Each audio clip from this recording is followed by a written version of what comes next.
Chapter 1. Arrival. Jack Mercer groaned as he slowly regained consciousness. His body ached all over, and a pounding headache blurred his vision. He found himself lying on cold, hard pavement, the taste of metal heavy in his mouth. The air was thick with the smell of smoke and something else, something rotten and unfamiliar. He pushed himself up on his elbows, blinking against the harsh light of flickering street lamps. Nexalis was nothing like he had imagined. The towering skyscrapers, once symbols of progress and human ingenuity, now stood like silent sentinels in a desolate battlefield.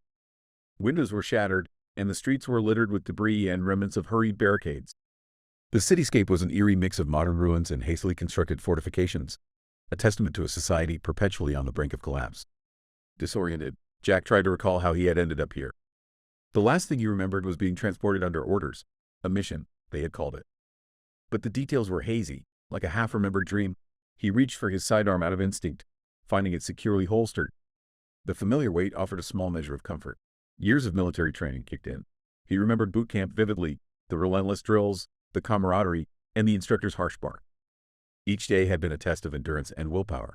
He had enlisted straight out of high school, looking for a way out of his small town, desperate for purpose after his father's death in a factory accident. Jack's mother had struggled to make ends meet, and the army had seemed like a lifeline. The structured chaos of military life had shaped him into a soldier, but nothing had prepared him for this. A sudden noise snapped him out of his reverie. Jack turned, heart pounding, as he saw a hulking figure lumbering towards him from the shadows. The creature was unlike anything he had seen before, massive, with leathery skin and glowing red eyes. It moved with a predatory grace, a grotesque blend of alien and animalistic features. Without thinking, Jack drew his pistol and fired. The bullet struck the creature, but it only seemed to enrage it further. It let out a guttural roar and charged. Jack rolled to the side, narrowly avoiding its massive claws. He fired again, aiming for its head this time. The creature stumbled and fell, a final, wheezing growl escaping its lips. Panting, Jack stared at the fallen beast. A holographic interface suddenly appeared before his eyes, startling him. Kill confirmed. Points awarded. 50. The message blinked for a moment before fading away.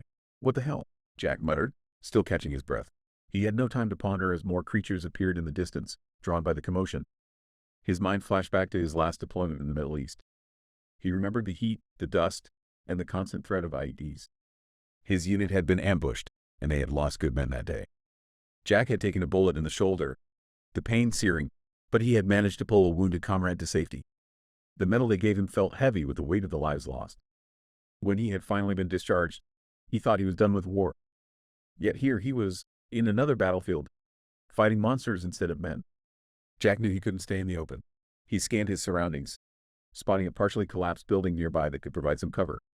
He sprinted towards it, ducking through a gap in the wall just as another monstrous roar echoed through the streets.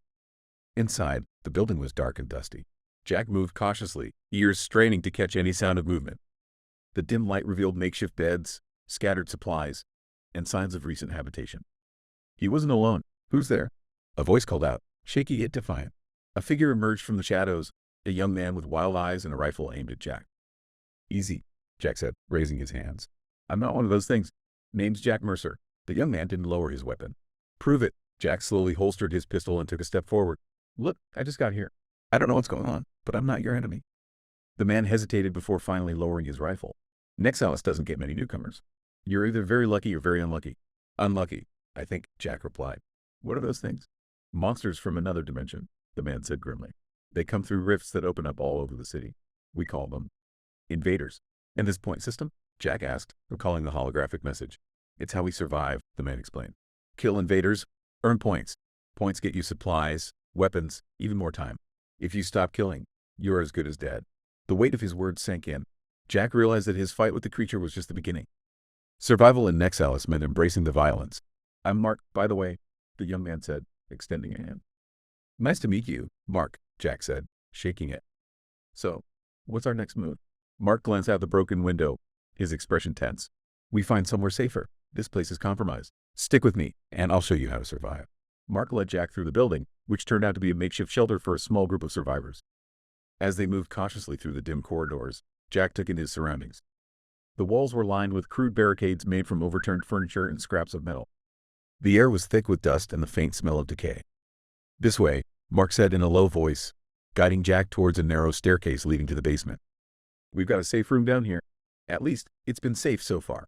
Jack followed, his senses on high alert. He could hear the distant growls and footsteps of the invaders outside, a constant reminder of the danger lurking just beyond the walls. The basement was dark, lit only by the faint glow of a few battery-powered lanterns. As they descended, Jack's eyes adjusted to the gloom, revealing a small group of people huddled together. "Everyone, this is Jack," Mark announced as they entered the room. "He's new to Nexalis, just arrived today." The group looked up, their faces a mix of weariness and suspicion. Jack noticed a young woman with sharp eyes and a no-nonsense demeanor, a couple of teenagers who looked too scared to speak, and an older man with a long, jagged scar running down his cheek. "Welcome to the end of the world," the woman said dryly. "I'm Emma. We can use another fighter, but you'll have to prove yourself first." Jack nodded. "I understand. What's the plan?" Emma gestured to a map spread out on a makeshift table. "We've been tracking the rifts. There's a pattern to their appearances. We've got a supply run planned for tomorrow to an abandoned warehouse. It's risky, but we need the supplies." Mark handed Jack a worn canteen. "Get some rest. You'll need it." Jack took the canteen and found a spot to sit, leaning against the cold, damp wall. As he sipped the water, his mind drifted back to his first encounter with an invader. The creature's glowing red eyes and the raw power of its charge were burned into his memory. His thoughts were interrupted by another memory, one from a different battlefield. He was back in the desert, the sun blazing down on him as his unit moved through a hostile village. He remembered the sound of gunfire, the acrid smell of smoke, and the cries of the wounded. They had been ambushed, and Jack had taken a bullet to the shoulder. The pain had been excruciating, but he had pushed through, dragging a wounded comrade to safety. The mission had been a success, but at a great cost. He had been awarded a medal for bravery, but the faces of the fallen haunted him. The sound of someone moving nearby brought Jack back to the present. He looked up to see the older man with the scar approaching him. "Name's Kane," the man said, extending a hand. "Been here since the rifts first opened." Jack shook his hand. "What can you tell me about these things?" "The invaders." Kane sighed, settling down beside him. "They come in waves, different types, different strengths. Some are easy to take down, others, not so much. The rifts open randomly, and the monsters pour through. We've tried to close them, but it's no use. They always come back." "In the point system?" Jack asked. Kane nodded. "That's our lifeline. The more you kill, the more points you get. Points can be traded for supplies, weapons, even extend your life. It's a cruel system, but it's all we've got. If you stop killing, your points dwindle, and when they run out, well, you've seen what happens." Jack looked around at the tired, determined faces of the survivors. Each of them had their own story, their own reasons for fighting. They were all bound by the same harsh reality: kill or be killed. "Get some sleep," Kane advised. "Tomorrow's going to be a long day." Jack nodded, but sleep didn't come easily. He lay there, staring at the flickering lantern light, listening to the distant sounds of the city.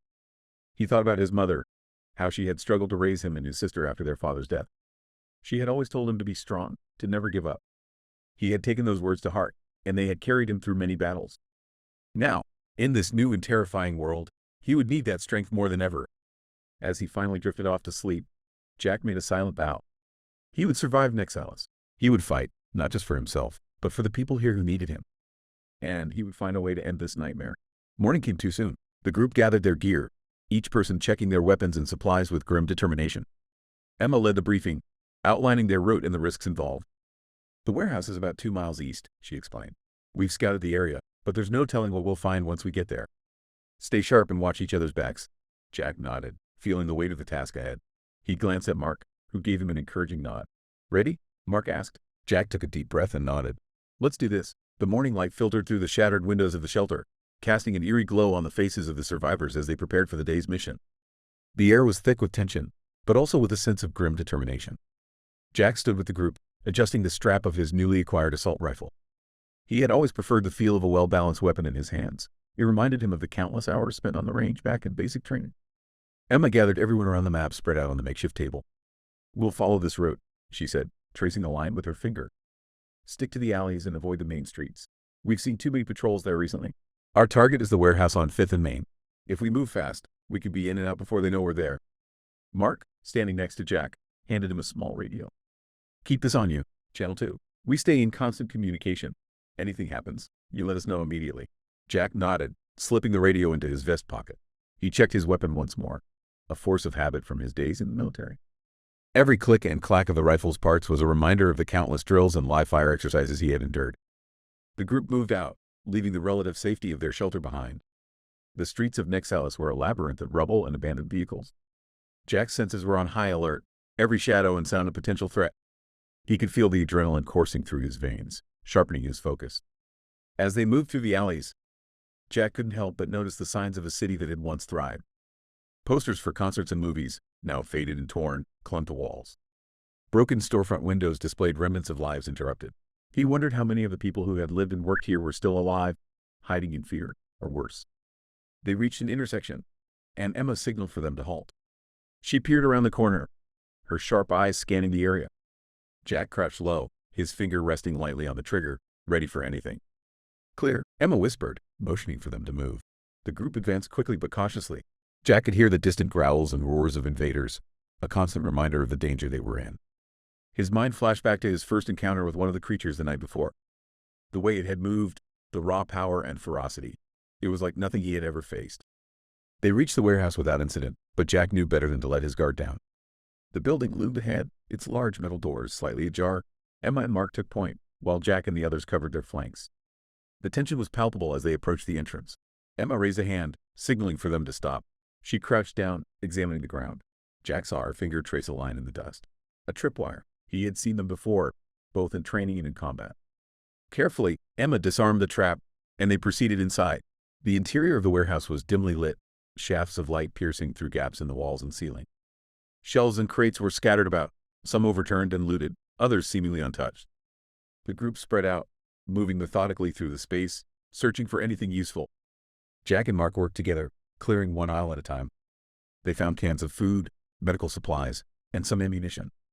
It wasn't much, but it was more than they had. "Jack," Mark whispered, pointing to a crate in the corner. "Check that one. Looks promising." Jack approached the crate, prying it open with his knife. Inside, he found several boxes of MREs and a few bottles of water.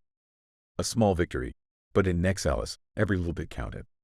Suddenly, the radio crackled to life. "Heads up," Emma's voice came through, tense and urgent.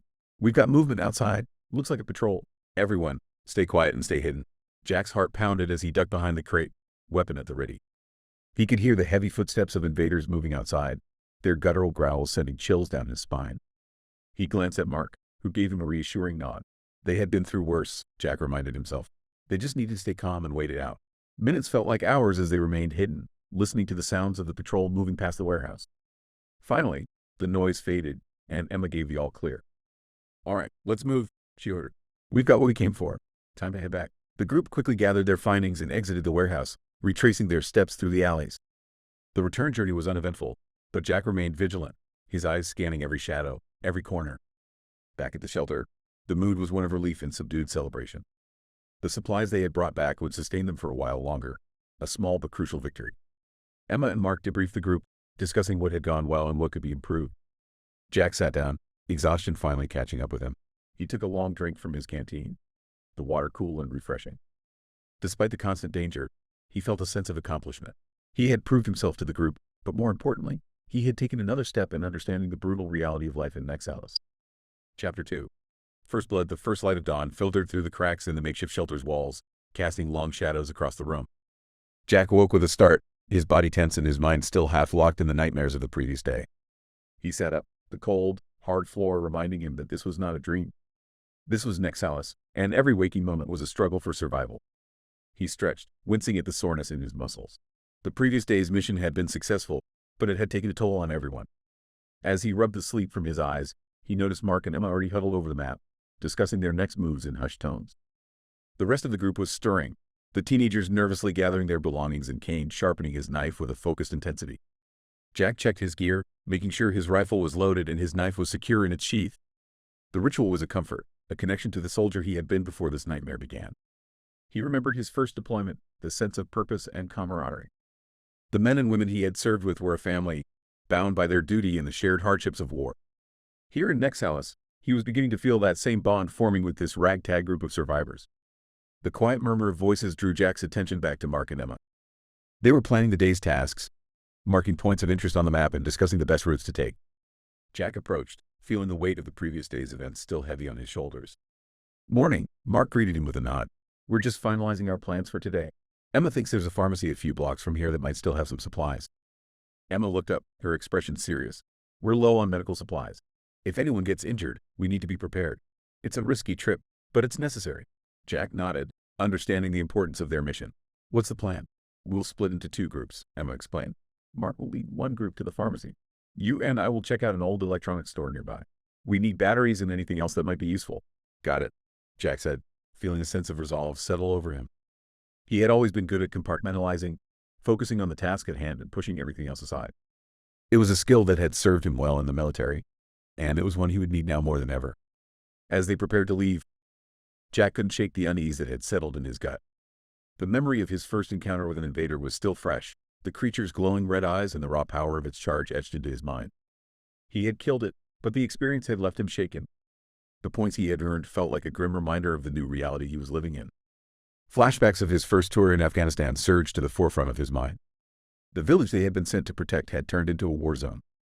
He remembered the chaos, the screams of civilians caught in the crossfire, and the acrid smell of smoke and blood.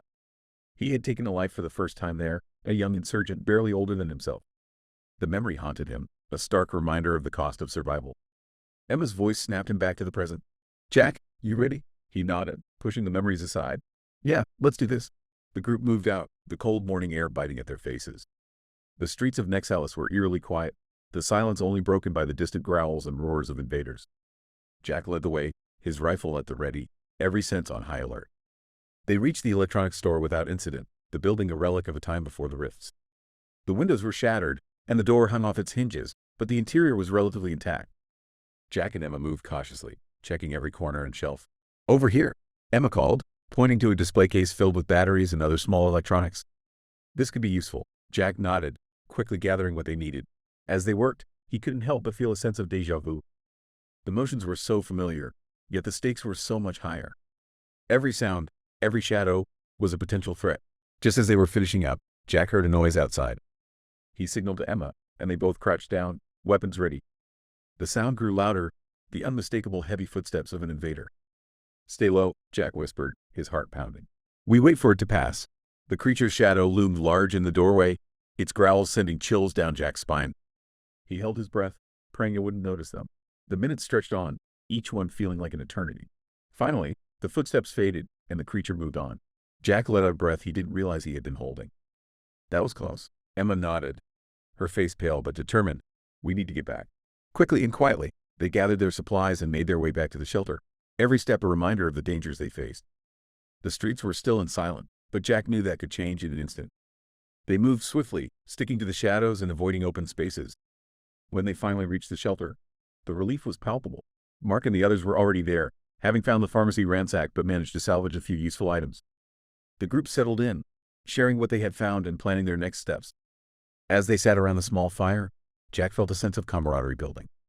These people, strangers a few days ago, were becoming his new family. They were bound by their shared struggle and their determination to survive. Jack stared into the flames, the flickering light casting shadows on the walls. The memory of his first kill in Nexalis weighed heavily on him, a stark reminder of the brutal reality they faced. But he also felt a growing resolve. He would fight, not just for himself, but for these people who relied on him. Emma sat down next to him, her expression thoughtful. You did good today, Jack. We need people like you. Jack nodded, the weight of responsibility settling on his shoulders. We'll make it through this, he said, his voice firm. Together, Emma smiled, a rare warmth in her eyes. Together, with the immediate threat neutralized, the group returned to the shelter. Emma called everyone together for a meeting, her expression serious. The small group huddled around the flickering lantern light, casting long shadows on the cracked walls. Jack settled in among them, his thoughts still on the encounter with the invader earlier that morning. We need to go over some rules, Emma began, her voice steady but firm. Jack, since you're new, you especially need to understand how things work here. Jack nodded, sitting down with the others. He noticed the teenagers, Tim and Lisa, listening intently, their fear palpable. Kane leaned against the wall, his knife still in hand, eyes scanning the room as if expecting another attack at any moment. The scars on his face seemed to tell stories of countless battles and narrow escapes. Emma continued, the point system is our lifeline. Every invader you kill earns you points. These points can be exchanged for supplies, weapons, and even extend your time here. Without points, you won't survive. Mark chimed in, think of it like currency, but with higher stakes. The more points you have, the better your chances of staying alive. But it's not just about killing invaders. You have to be smart about how you spend your points. Jack looked at the holographic interface, still floating in his vision. He saw his current total and a menu of options he could purchase. Food, water, ammunition, all priced in points. He also noticed an option labeled time extension with a hefty price tag. Kane stepped forward, his voice gruff. Points are everything here. If you run out, you're as good as dead. The system is unforgiving. It doesn't care about your past, only what you can do now. Jack's mind flashed back to his time in the military. He remembered a mission where his unit was cut off from their supply lines, deep in enemy territory. They had to ration everything: food, water, ammunition. The stakes were high, and every decision could mean the difference between life and death. It was during those long, tense days that Jack had learned the importance of resourcefulness and careful planning. Emma's voice brought him back to the present. We need to be strategic about our missions. We can't afford to take unnecessary risks. Our priority is survival, and that means making sure we have enough points to keep going. Mark added, and remember, we're in this together. We watch each other's backs. One person's failure can endanger us all. Jack nodded, understanding the gravity of their words. He had been a soldier, part of a team, but this was a new kind of warfare. One where every kill counted, not just for survival, but for the very currency of life. The meeting broke up, and the group went about their tasks. Jack found himself alone with Emma, who was packing supplies for their next mission. Emma, Jack began. How did this all start? The invaders? The rifts? Emma paused, her expression darkening. No one knows for sure. The rifts just started appearing one day, and the invaders came through. The government tried to contain it, but it spread too fast. Now, it's up to us to survive. Jack sensed there was more to the story, but he didn't press. He had his own share of scars and secrets, and he knew better than to pry. As they prepared for the next mission, Jack felt a renewed sense of determination. He would master this brutal system, earn his points, and find a way to keep his new family alive. The fight for survival in Nexalis had only just begun, and he was ready to face it head-on. The day wore on, each member of the group absorbed in their tasks. Jack found a moment to check his rifle, ensuring it was in top condition. As he worked, Tim and Lisa approached him, their eyes wide with curiosity and a hint of admiration. Hey, Jack, Tim said hesitantly. Could you show us some of your moves? You know, from when you were a soldier. Jack looked up, surprised but pleased by the request. He saw in their eyes a yearning for strength, for skills that might keep them alive in this hostile world. Sure, he said, standing up and motioning for them to follow him to a clear space in the shelter. He spent the next hour teaching them basic self-defense techniques, how to handle a knife, and the importance of staying aware of their surroundings. They were quick learners, their movements growing more confident with each passing minute. Lisa, in particular, showed a fierce determination that reminded Jack of his younger sister, who had always been the fighter in their family.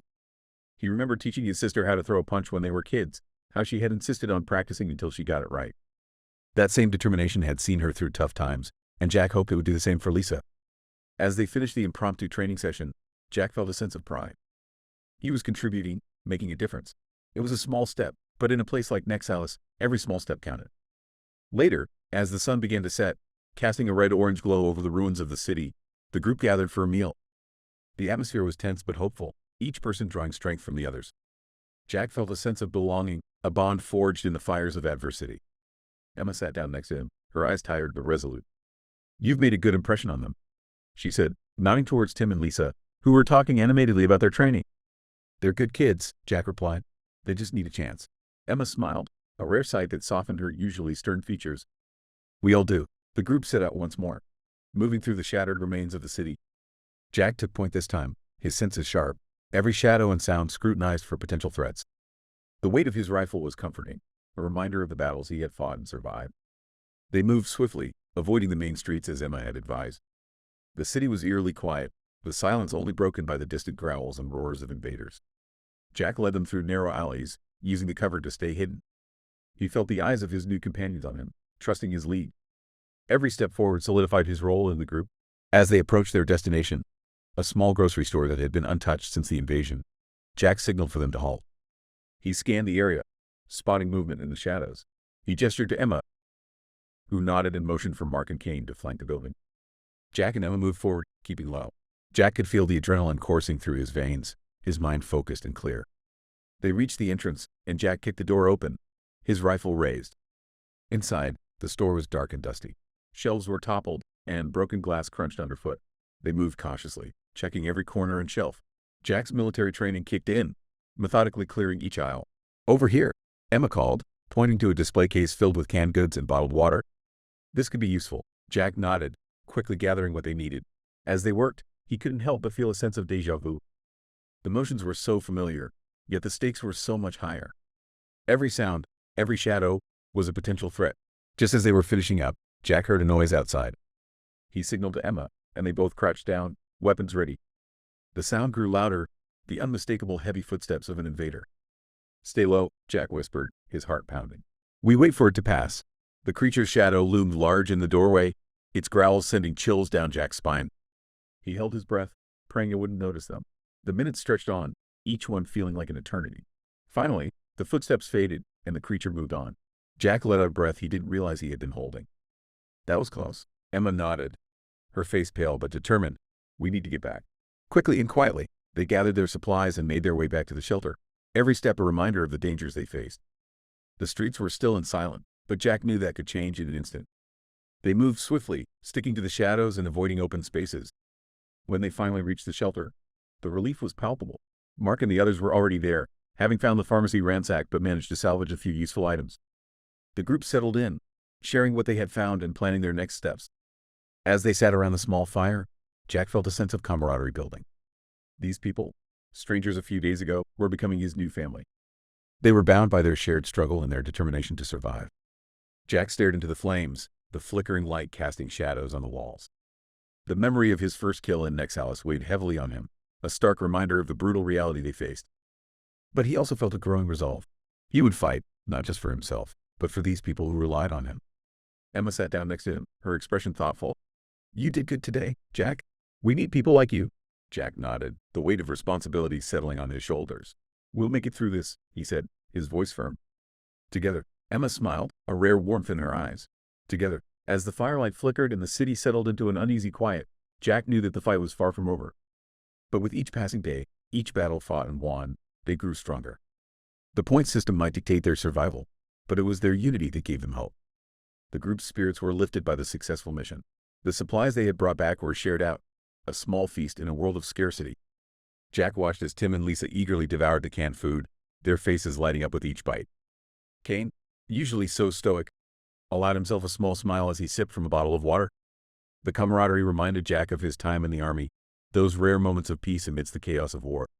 He remembered sharing stories and laughter with his unit around a campfire, the bonds forged in those moments as strong as any family. Here in Nexalis, he was beginning to find that same sense of belonging. Later, as the group settled down for the night, Jack found himself alone with Kane. The older man was sharpening his knife, the rhythmic scraping a soothing sound in the otherwise silent room. "Kane," Jack began, hesitant. "You've been here since the rifts opened. How do you keep going?" Kane paused, looking up at Jack with a tired but determined gaze. "You find something to fight for." "For me, it's this group. These people. We've all lost something, someone, but we keep going because we have each other." Jack nodded, feeling the truth of Kane's words. He thought of his mother and sister, of the promise he had made to himself to survive for their sake. He thought of Emma, Mark, Tim, Lisa, and even Kane, each of them a reason to keep fighting.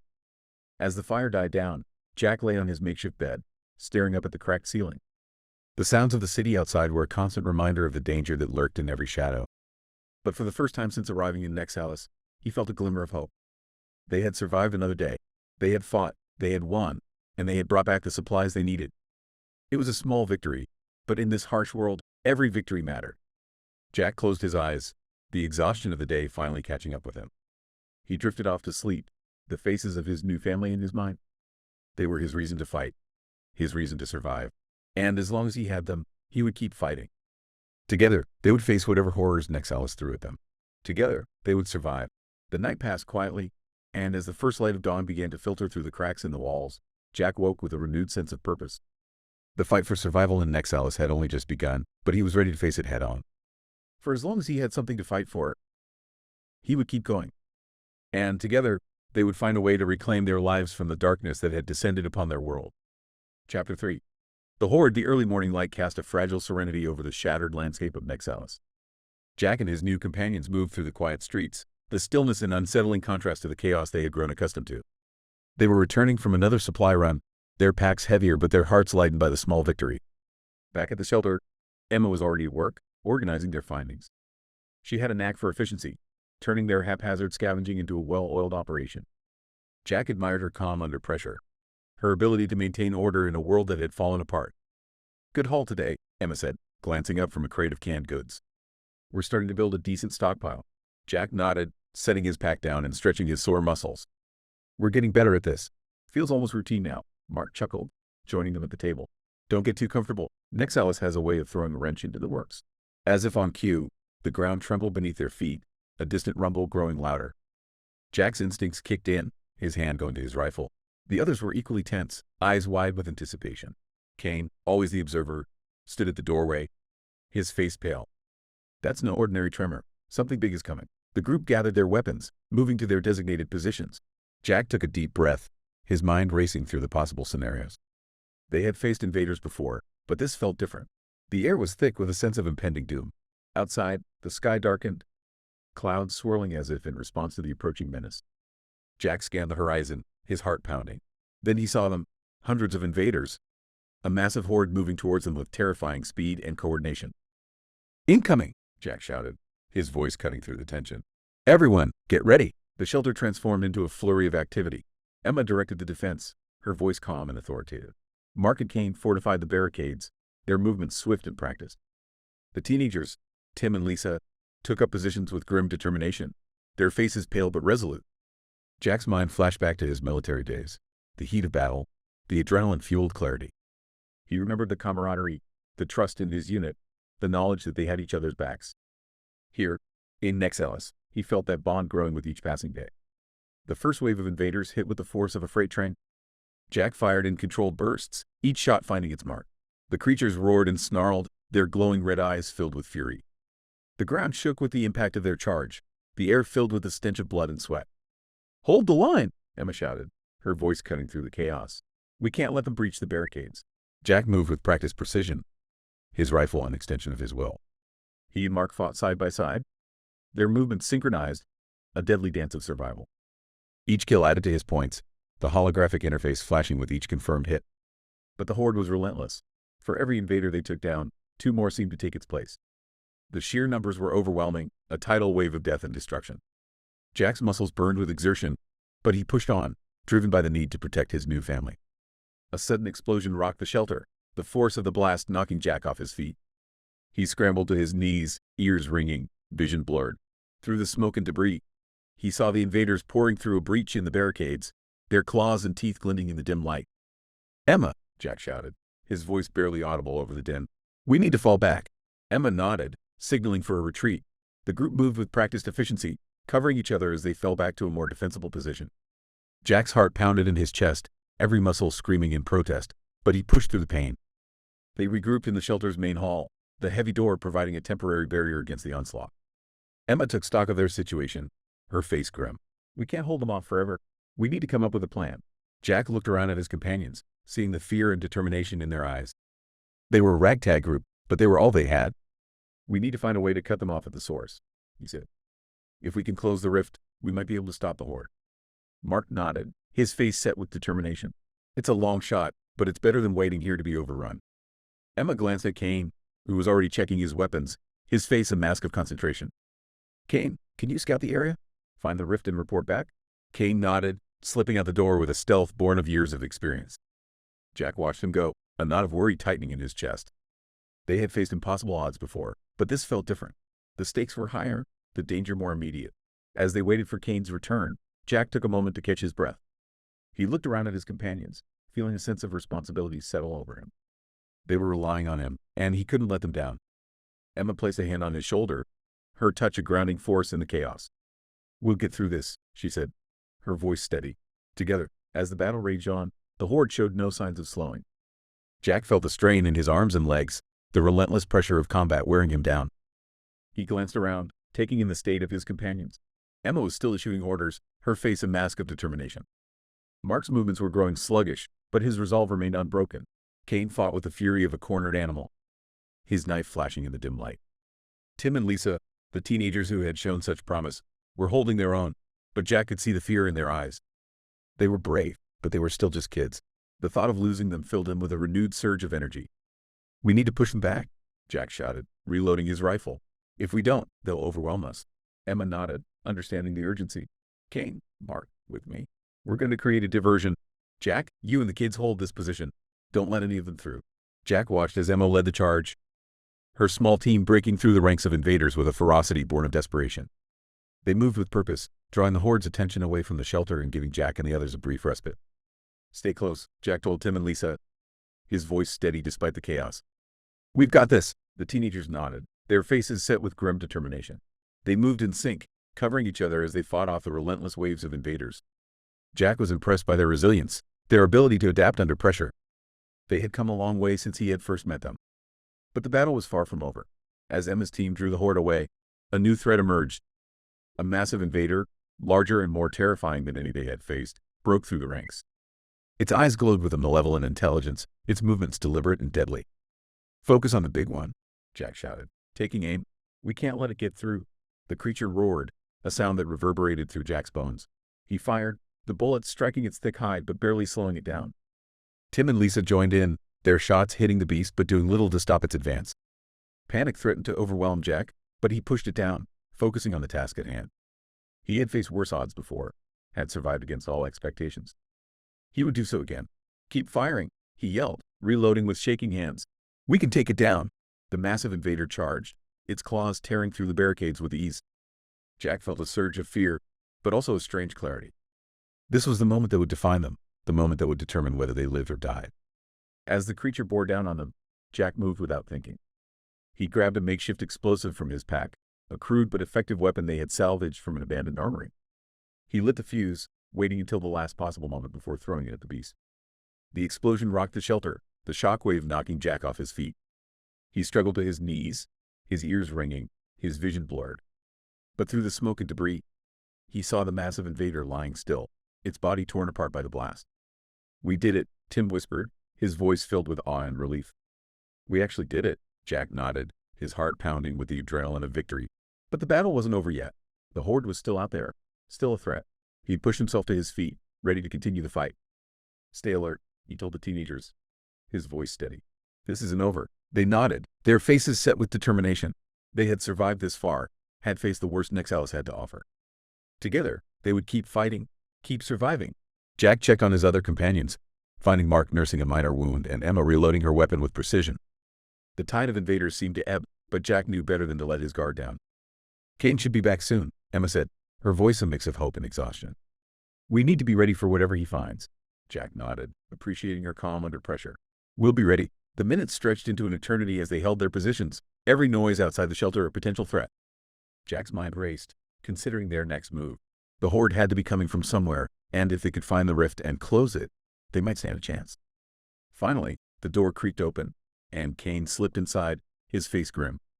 I found the rift, he said, breathing heavily. It's not far, but it's heavily guarded. We'll need a solid plan to get close enough to shut it down. Jack felt a surge of determination. They had a chance, a real chance to end this nightmare. What do we need to do?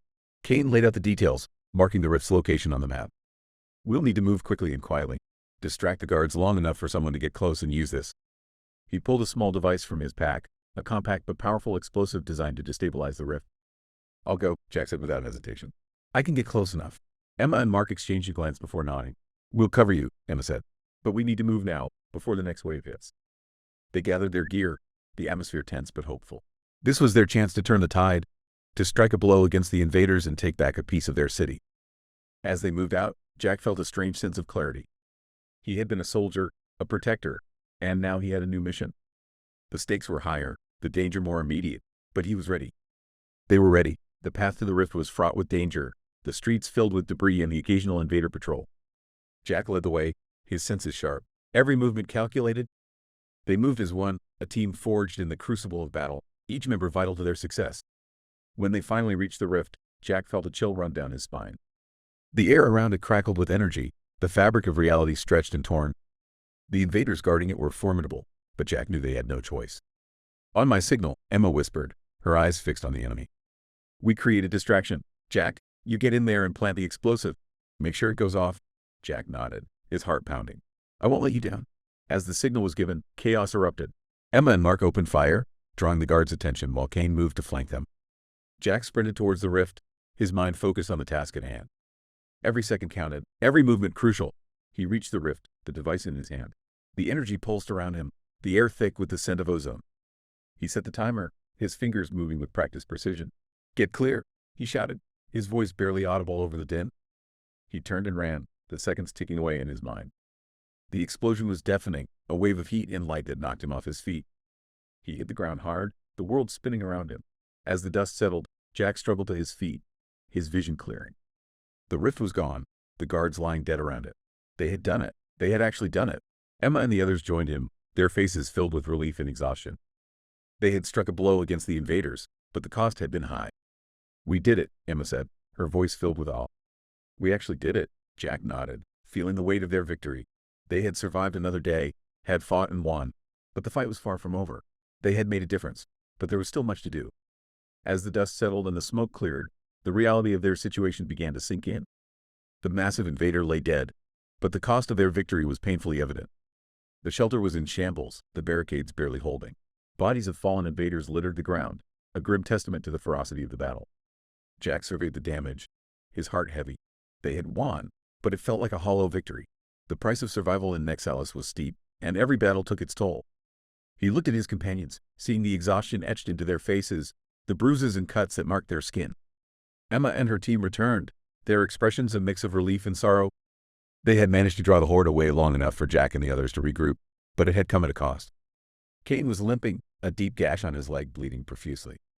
Mark's face was pale, his movements sluggish. "We need to tend to the wounded," Emma said, her voice strained. "Kane, sit down. Let me take a look at that leg." Kane complied, grimacing as he lowered himself to the ground. Emma worked quickly, her hands steady despite the chaos. Jack watched, feeling a sense of helplessness. He was a soldier, trained to fight, but this was something different. The emotional toll, the constant fear and uncertainty, it was wearing him down. Tim and Lisa were huddled together, their faces pale. They had fought bravely, but the reality of their situation was hitting them hard. Jack approached, his heart aching for them. "You did good today," he said, his voice gentle. "You both did. We couldn't have done it without you." Tim nodded, his eyes wide. I've never seen anything like that." Lisa looked up, her expression fierce. "We're still here. That's what matters." Jack smiled, a small but genuine gesture. "Yeah, we are." The group worked together, patching up wounds and reinforcing the barricades as best they could. The atmosphere was tense, the fear of another attack hanging over them like a dark cloud. But there was also a sense of camaraderie, a bond forged in the fires of battle. As night fell, they gathered around the small fire, the flickering flames casting shadows on the walls. The city outside was eerily quiet, the distant growls of invaders a constant reminder of the danger they faced. Jack stared into the flames, the events of the day replaying in his mind. He had earned significant points, the holographic interface reminding him of the brutal cost of survival. Each kill, each point, was a step closer to staying alive, but it came at a price. Emma sat down next to him, her expression weary. "We made it through another day." Jack nodded, the weight of their situation settling on his shoulders. "Yeah, but at what cost?" Emma sighed, her eyes reflecting the flickering light. "Survival isn't easy. It's messy and painful, but we have to keep going. For ourselves, and for each other." Jack looked around at his new family, the faces of the people he had fought alongside, the people he had come to care for. They were his reason to keep fighting, to keep surviving. "We'll make it through this," he said, his voice firm. Together, Emma smiled, a flicker of hope in her eyes. Together, as the night wore on, they shared stories and laughter, finding solace in each other's company. The bonds they had formed, the trust they had built, it was what kept them going. Jack lay down, the exhaustion finally catching up with him. The fire crackled softly, the warmth of small comfort in the cold, dark world of Nexalis. He closed his eyes, knowing that tomorrow would bring new challenges, new battles. But he also knew that he wasn't alone. They would face whatever came next together. And together, they would find a way to survive. The night passed quietly, and as the first light of dawn began to filter through the cracks in the walls, Jack woke with a renewed sense of purpose. The fight for survival in Nexalis had only just begun, but he was ready to face it head-on. For as long as he had something to fight for, he would keep going. And together, they would find a way to reclaim their lives from the darkness that had descended upon their world. The morning was a stark contrast to the chaos of the previous day. The air was crisp, the sky a dull gray that seemed to promise rain. Jack and the others moved with a weary determination, checking the barricades and tending to their wounds. The city was quiet, the only sound the distant hum of activity as other survivor groups went about their day. Kane limped over to Jack, his leg bandaged but still raw. "Thanks for your help yesterday," he said, his voice gruff.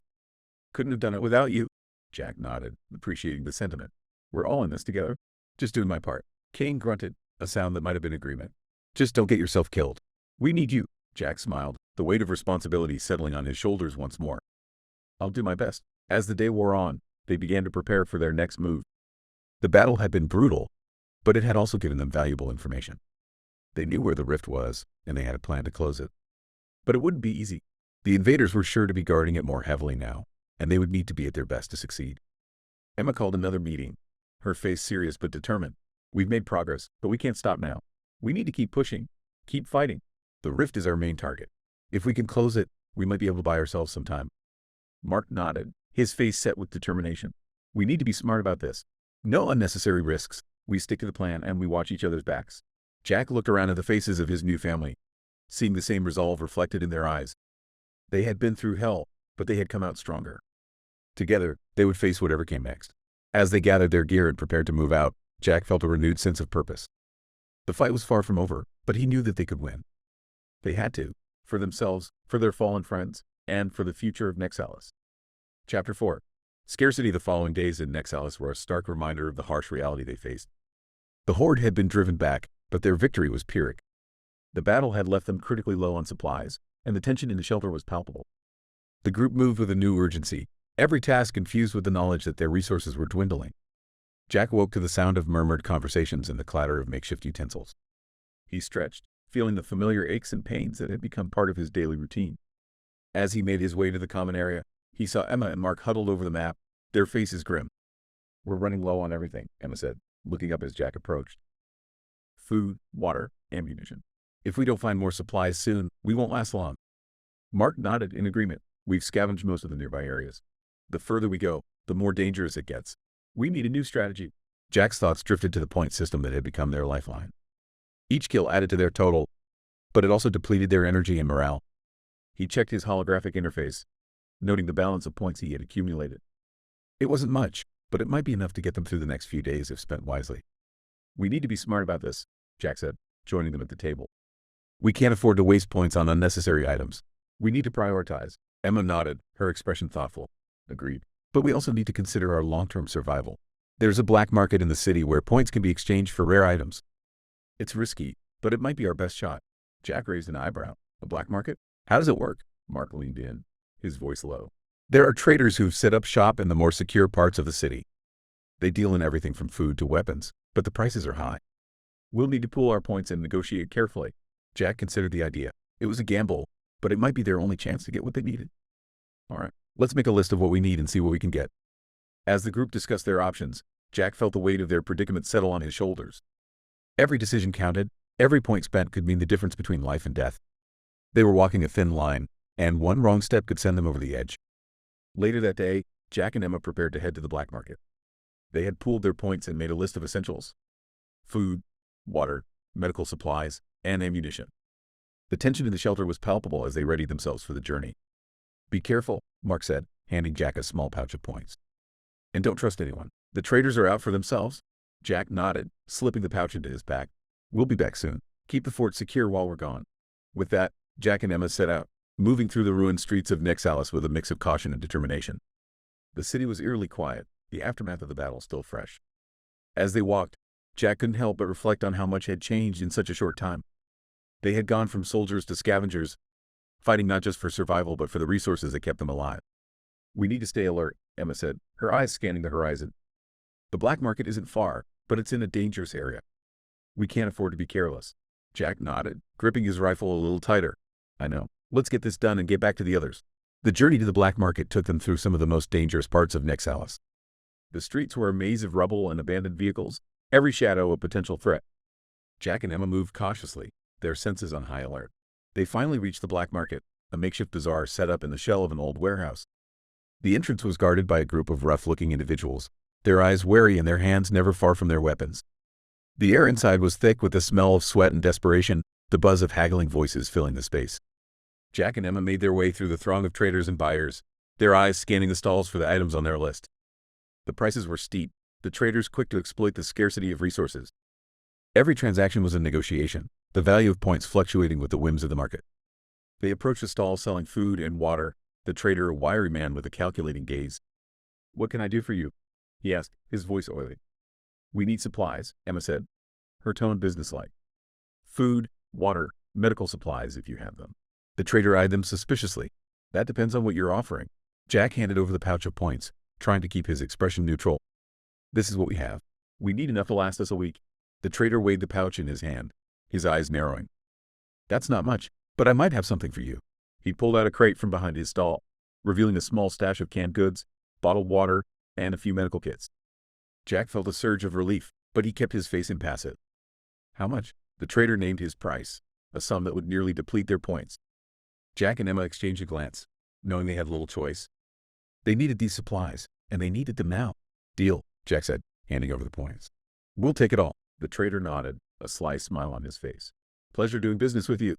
As they loaded the supplies into their packs, Jack felt a mix of relief and frustration. They had what they needed, but at a high cost.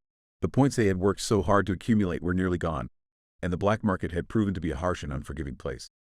"Let's get out of here," Emma said, her voice tense. "I don't like the vibe in this place." Jack nodded, leading the way back through the crowded market. They kept their heads down, avoiding eye contact with the other traders and buyers. The tension in the air was palpable, the threat of violence always lurking just beneath the surface. As they left the market and made their way back to the shelter, Jack couldn't shake the feeling that they had just navigated a minefield.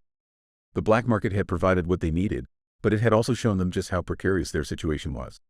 They were living on the edge, and one wrong move could spell disaster. Back at the shelter, the group gathered around as Jack and Emma unloaded their packs. The relief on their faces was evident, but so was the weariness. The supplies would last them a week, maybe two if they rationed carefully. But the black market had drained their points, leaving them with little margin for error. "Good job," Mark said, inspecting the supplies. "This will keep us going for a while." Kane nodded, his expression serious. "But we can't rely on the black market forever. We need a more sustainable solution." Jack agreed, the weight of their predicament pressing down on him. "We need to find a way to earn more points. Maybe there are other groups out there we can trade with. Or we can find more secure scavenging sites."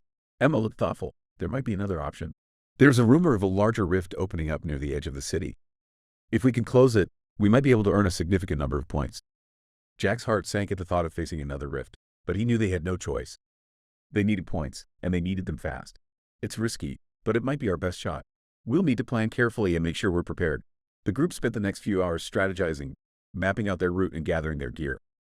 The atmosphere was tense but focused, each member of the group understanding the stakes. This mission could make or break their chances of survival.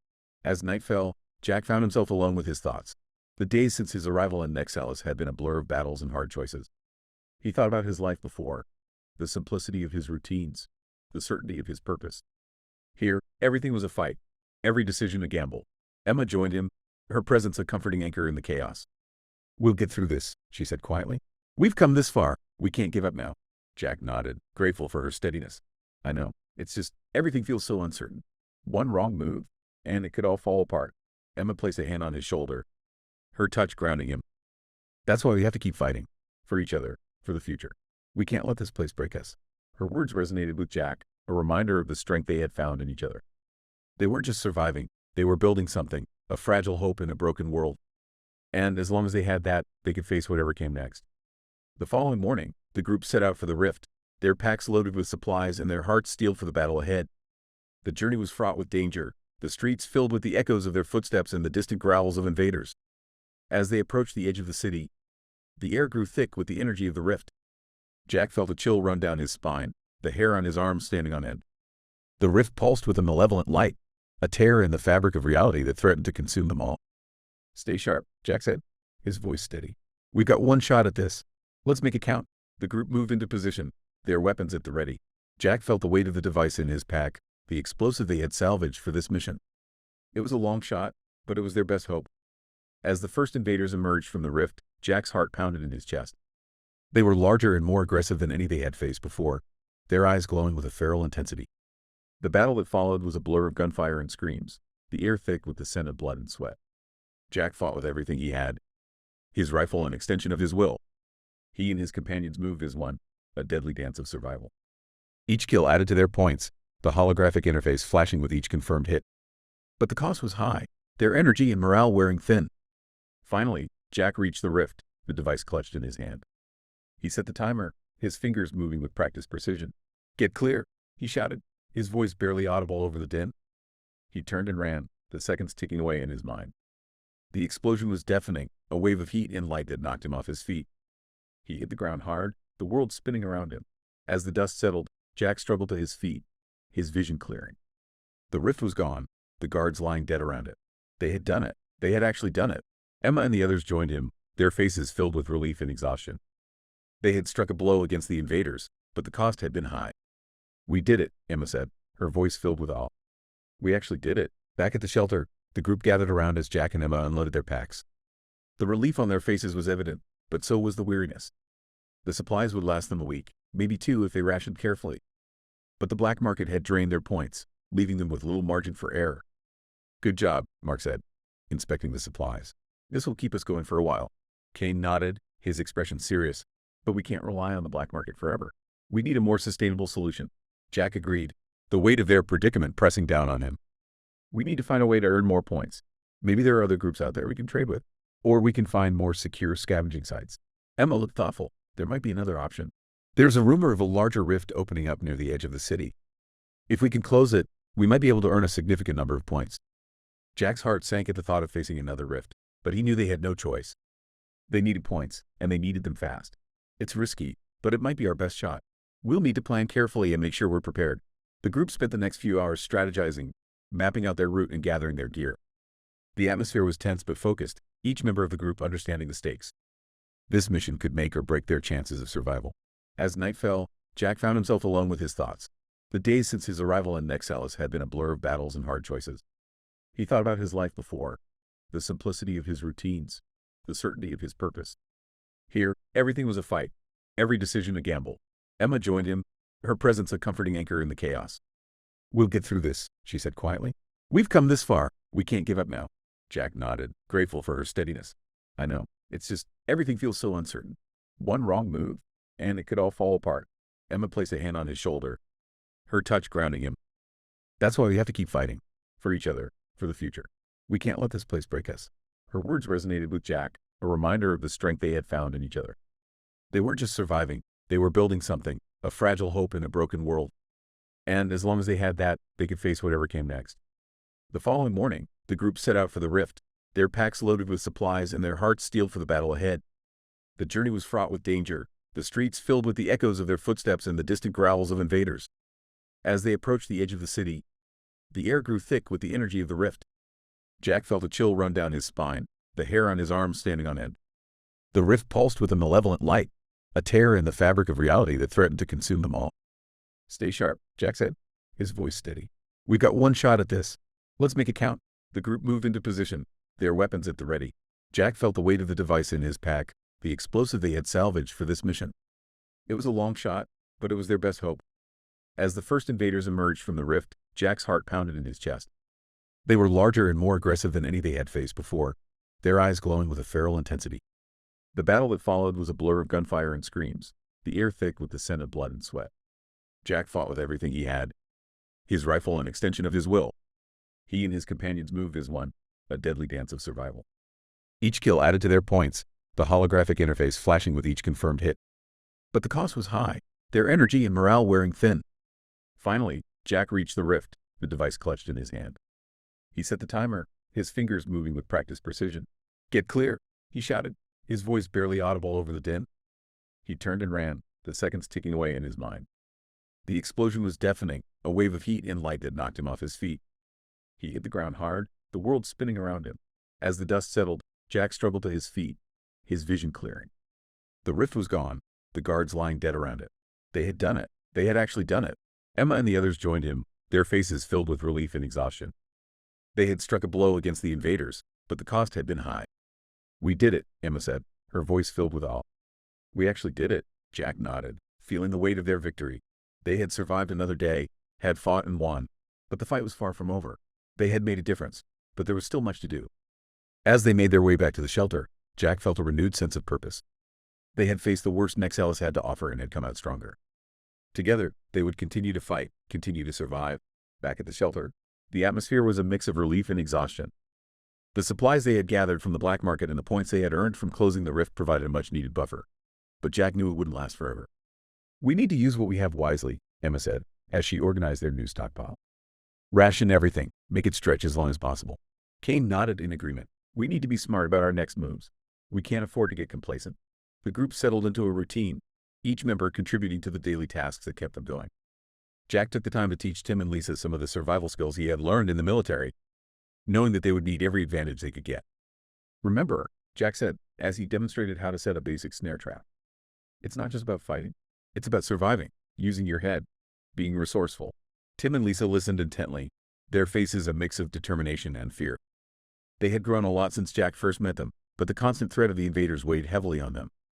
One evening, as they sat around the fire, Jack noticed the weariness in Emma's eyes. She had been their rock, always steady, always focused. But the strain of their situation was starting to show. "How are you holding up?" Jack asked, his voice gentle. Emma sighed, looking into the flames. "It's hard. I keep thinking about the people we've lost, the ones we couldn't save. But we have to keep going. We have to find a way to make it through this." Jack nodded, understanding her pain. "We will. We've come this far, and we're still standing. We'll keep fighting. For them, for us, for the future." Emma smiled, a small but genuine gesture. "Thank you, Jack, for everything." As the days turned into weeks, the group found a rhythm. They scouted for supplies, defended their shelter, and planned their next moves. The black market became a necessary evil, a place where they could trade their hard-earned points for the items they needed to survive. But with each trip, Jack couldn't shake the feeling that they were playing a dangerous game. The traders were ruthless, and the market was a volatile mix of desperation and greed. One wrong move, and it could all come crashing down. One evening, after a particularly tense day at the market, Jack sat with Emma and Mark, discussing their options. "We need to find a way to become more self-sufficient," Jack said, his voice firm. "We can't keep relying on the black market. It's too dangerous, and it's bleeding us dry." Emma nodded in agreement. "I've been thinking the same thing. We need to find a more sustainable source of supplies. Maybe there's a way to grow our own food, set up a secure base where we can stay long-term." Mark looked thoughtful. "It's a good idea, but it'll take time and resources. We'll need to find a place that's defensible, with access to water and enough space to grow crops." Jack felt a glimmer of hope. It was a daunting task, but it was something they could work towards. A goal, a future beyond the daily struggle for survival. "Let's start looking," Jack said, determination in his voice. "We'll scout the surrounding areas, see if we can find a suitable location. It won't be easy, but it's worth the risk." Chapter 5. The strategist. The days in Nexalis had fallen into a grim routine of scavenging for supplies, defending their shelter, and planning their next moves. Despite the constant threat of invaders and the harsh realities of their situation, Jack and his group were determined to find a way to survive. But survival required more than just brute force. It needed strategy. Jack was out on a scouting mission, his senses on high alert. The city was a maze of rubble and abandoned buildings, each corner hiding potential dangers. As he navigated through the ruins, he heard a noise that made him pause. Footsteps, light and deliberate, not the heavy tread of an invader. He followed the sound, moving cautiously. The source of the noise led him to a small, intact building, an unusual sight in the devastated landscape. Jack peered through a broken window, his eyes widening at what he saw inside. A young woman, her hair tied back in a messy bun, was hunched over a table covered in maps and diagrams. She moved with an intensity and focus that immediately caught Jack's attention. Before he could make a decision on how to approach, she looked up, her eyes meeting his through the glass. "Who are you?" she asked, her voice sharp but not unkind. Jack raised his hands in a gesture of peace. "My name's Jack. I'm part of a group of survivors. I heard you and thought I should check it out." The woman studied him for a moment before nodding. "Come in, but keep your hands where I can see them." Jack complied, entering the building cautiously. Up close, he could see the depth of her concentration and the intelligence behind her eyes. The room was filled with maps of Nexalis, charts, and handwritten notes. It was clear she had been studying the invaders for some time. "I'm Maya," she said, not taking her eyes off her work. "What do you want?" "I'm just trying to survive," Jack replied honestly. "Looks like you've got a pretty good setup here. Mind if I ask what you're working on?" Maya's eyes flickered with interest. "I've been tracking the patterns of the invader waves. They're not random. There's a method to their madness." Jack leaned in, intrigued. "You can predict their attacks?" "Not precisely, but I can make educated guesses," Maya said, pointing to a series of charts. "See these markings? They correspond to the times and locations of previous attacks. There's a rhythm to it, a pattern." Jack felt a surge of hope. "If we can predict their movements, we can defend ourselves better." Maya nodded. "Exactly. But it's not just about defense. We can use this information to strike back, to take the fight to them when they're most vulnerable." Jack admired her determination. "Would you consider joining us? We could use someone with your skills." Maya hesitated, her eyes searching his. "Maybe, but I need to know I can trust you and your group." "You'll see," Jack said, his voice filled with conviction. "We're stronger together." Maya agreed to visit the shelter, and Jack led her back through the maze of ruined streets. The journey was tense, each of them on high alert for any sign of danger. As they walked, Jack filled her in on the dynamics of his group and the challenges they faced. When they arrived at the shelter, Emma and the others greeted Maya with a mix of curiosity and suspicion. Trust was a rare commodity in Nexalis, and new faces were always met with caution. Jack introduced Maya and explained her expertise in tracking the invader patterns. Emma's eyes narrowed slightly. You think you can predict their attacks? Maya nodded confidently. I've been studying them for weeks. There's a pattern, a rhythm to their movements. If we understand it, we can anticipate their attacks and plan our defenses accordingly. Mark, always the practical one, asked, what's in it for you? Maya looked around the group, her expression serious. Survival. The more we know about the invaders, the better our chances. I've been doing this alone, but it's a lot of work. I could use your help, and you could use mine. Emma considered this for a moment before nodding. All right, let's see what you've got. Maya set up her maps and charts in a corner of the shelter, quickly transforming the space into a makeshift command center. She explained her findings in detail, showing how the invaders seemed to follow certain patterns based on the phases of the moon and specific weather conditions. Jack watched as the group slowly warmed to Maya. Her knowledge and analytical skills were impressive, and her insights were invaluable. She had a way of seeing the bigger picture, of connecting the dots in ways that others might miss. Over the next few days, Maya integrated into the group seamlessly. She worked closely with Emma and Mark, helping them plan their scavenging missions and fortify their defenses. She also spent time teaching the others how to read the patterns and anticipate the invaders' movements. Jack found himself drawn to Maya's intellect and determination.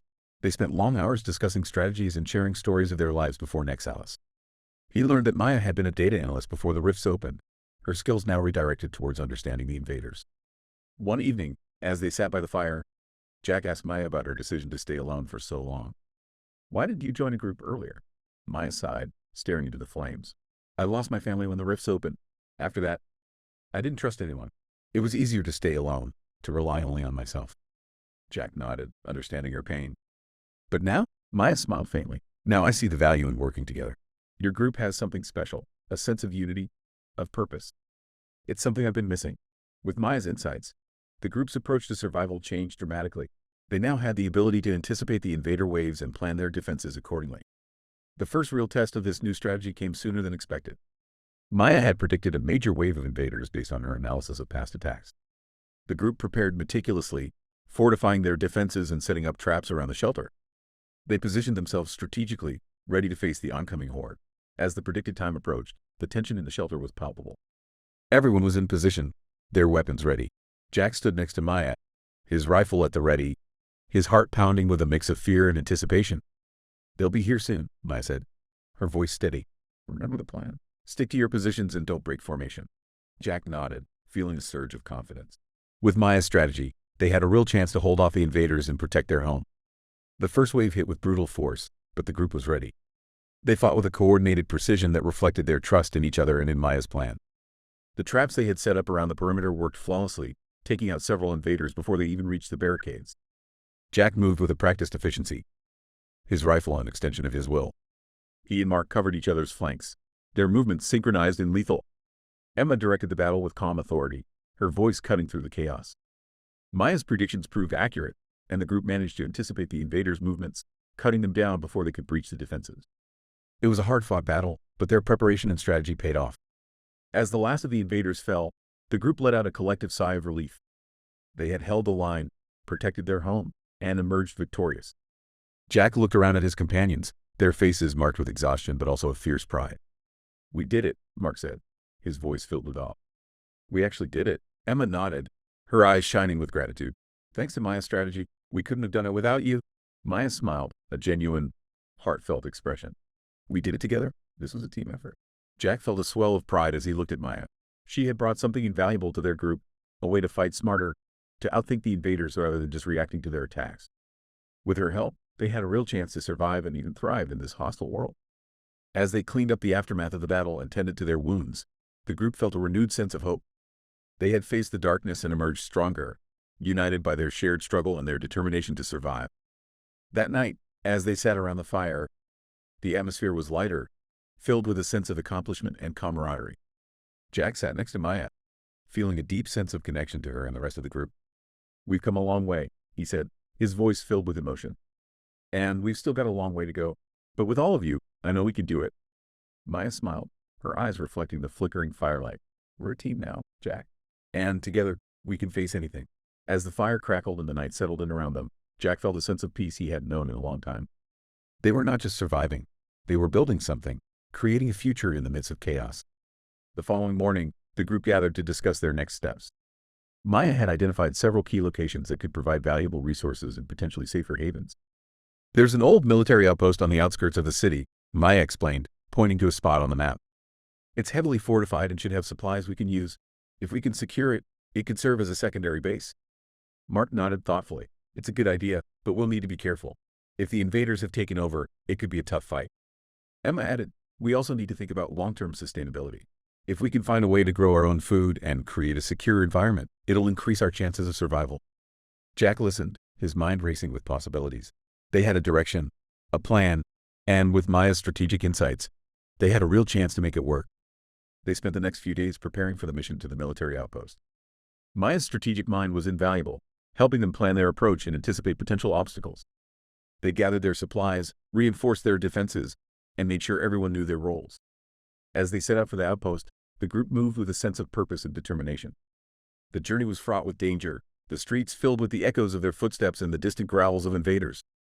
When they finally reached the outpost, they found it surprisingly intact. The heavy gates were closed, and there was no sign of invader activity. Maya's face lit up with hope as they approached. Looks like it's still secure, she said, her voice tinged with excitement. If we can get inside, we might have found ourselves a real fortress. Jack led the way, his rifle at the ready. They approached the gate cautiously, checking for any signs of danger. Finding none, Jack and Mark worked together to force the gates open, the heavy metal groaning in protest. Inside, the outpost was a treasure trove of supplies. Medical kits, ammunition, food rations, everything they needed to bolster their chances of survival. The group moved quickly, securing the area and taking stock of their findings. This place is perfect, Emma said, her eyes wide with amazement. We can use this as a secondary base, just like Maya suggested. Mark nodded in agreement. We need to fortify it, make sure it's secure. But this could be a game changer. Jack turned to Maya, a smile spreading across his face. You did it. This was a brilliant move. Maya's eyes shone with pride. We did it together. This is just the beginning. As they worked to fortify the outpost and transfer supplies from their original shelter, the group felt a renewed sense of purpose. They had a plan, a strategy, and the means to make it work. The future, while still uncertain, looked a little brighter. That evening, as they gathered around the fire at the outpost, the atmosphere was filled with hope and camaraderie. Jack sat next to Maya, feeling a deep sense of gratitude for her presence in their group. You made a huge difference, Jack said, his voice sincere. I don't know where we'd be without you. Maya smiled, her eyes reflecting the flickering firelight. We're a team, Jack, and together we can face anything. With Maya's insights and the successful securing of the military outpost, the group's confidence soared. They now had the tools and information to plan more effective defenses and offensives against the invaders. It was time to put their strategy to the test. The first task was to fortify the outpost. The group worked tirelessly, reinforcing the walls, setting up traps, and organizing supplies. Maya's analytical mind was invaluable, helping them prioritize tasks and optimize their defenses. Jack, Mark, and Kane focused on the physical labor, while Emma and Maya coordinated the logistics. Remember to secure all entry points, Maya instructed, her eyes scanning the map of the outpost. We need to make sure there are no weak spots. Jack nodded, appreciating your thoroughness. We'll double-check everything. This place needs to be impregnable. As they worked, the camaraderie among the group grew stronger. They shared stories, laughed at old jokes, and found solace in each other's company. The outpost became more than just a fortress. It became a symbol of hope and resilience. One evening, as the sun set over the ruins of Nexalis, Jack and Maya stood on the outpost walls, surveying their surroundings. The city was eerily quiet, the distant sounds of invaders a constant reminder of the danger that lurked beyond their defenses. We've come a long way, Jack said, his voice filled with pride. This outpost is a testament to our determination. Maya smiled, her eyes reflecting the fading light. It's more than that. It's proof that we can fight back, that we can reclaim our lives from the chaos. Jack turned to her, feeling a deep sense of gratitude. We couldn't have done this without you. Maya, you've given us the tools to survive, to thrive. Maya's smile widened. We did this together, Jack, and we'll keep doing it one step at a time. As the night fell, the group gathered around the fire, their spirits high. They discussed their next steps, planning future missions and scouting trips. Maya shared her latest findings on the invaders' patterns, highlighting potential vulnerabilities they could exploit. The invaders tend to regroup after a failed attack, Maya explained, pointing to her charts. We can use that time to launch a counter-offensive, hitting them when they're weakest. Emma nodded, her expression thoughtful. It's risky, but it could work. If we could disrupt their movements, we might be able to push them back even further. Mark added, we should also look for more resources. The outpost is well stocked, but we'll need to keep finding supplies to maintain our defenses. Kane, who had been listening quietly, spoke up. I've scouted a few areas that might have what we need. We can check them out on our next mission. Jack felt a surge of determination as he listened to their plans. They were no longer just reacting to the invaders. They were taking control of their situation, fighting back with intelligence and strategy. The following day, the group set out on a scouting mission, armed with Maya's insights and their newfound confidence.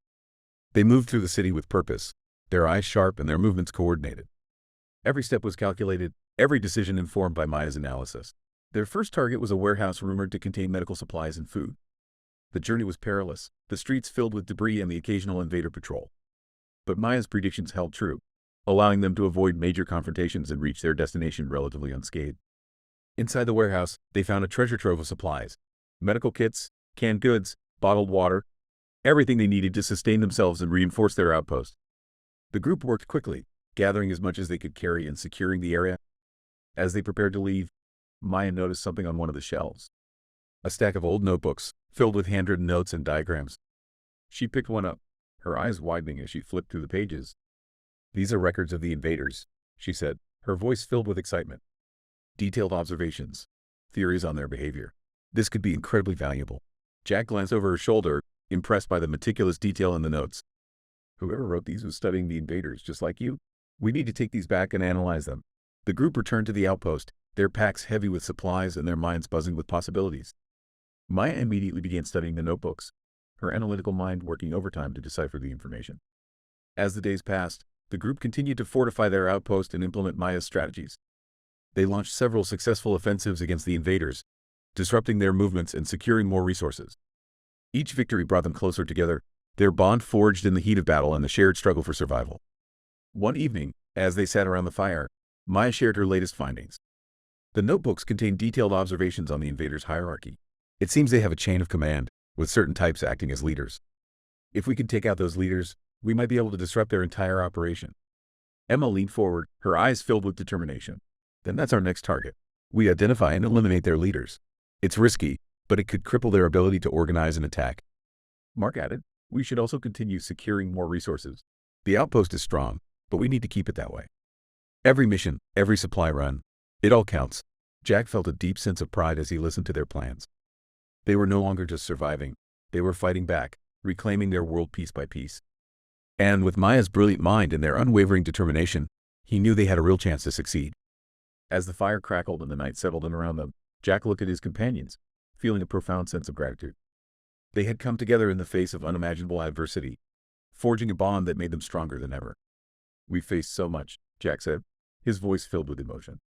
But we've come out stronger. We've proven that we can fight back, that we can survive. Chapter 6. Betrayal. The outpost had become a beacon of hope for Jack and his group. Under Maya's strategic guidance, they had managed to secure the area and even launch successful offensives against the invaders. They felt a sense of accomplishment and growing confidence in their abilities. But in Nexalis, peace was always fragile, and danger lurked not just outside the walls but sometimes within. One morning, as Jack was inspecting the perimeter, he noticed something odd. A section of the outer wall seemed to have been tampered with.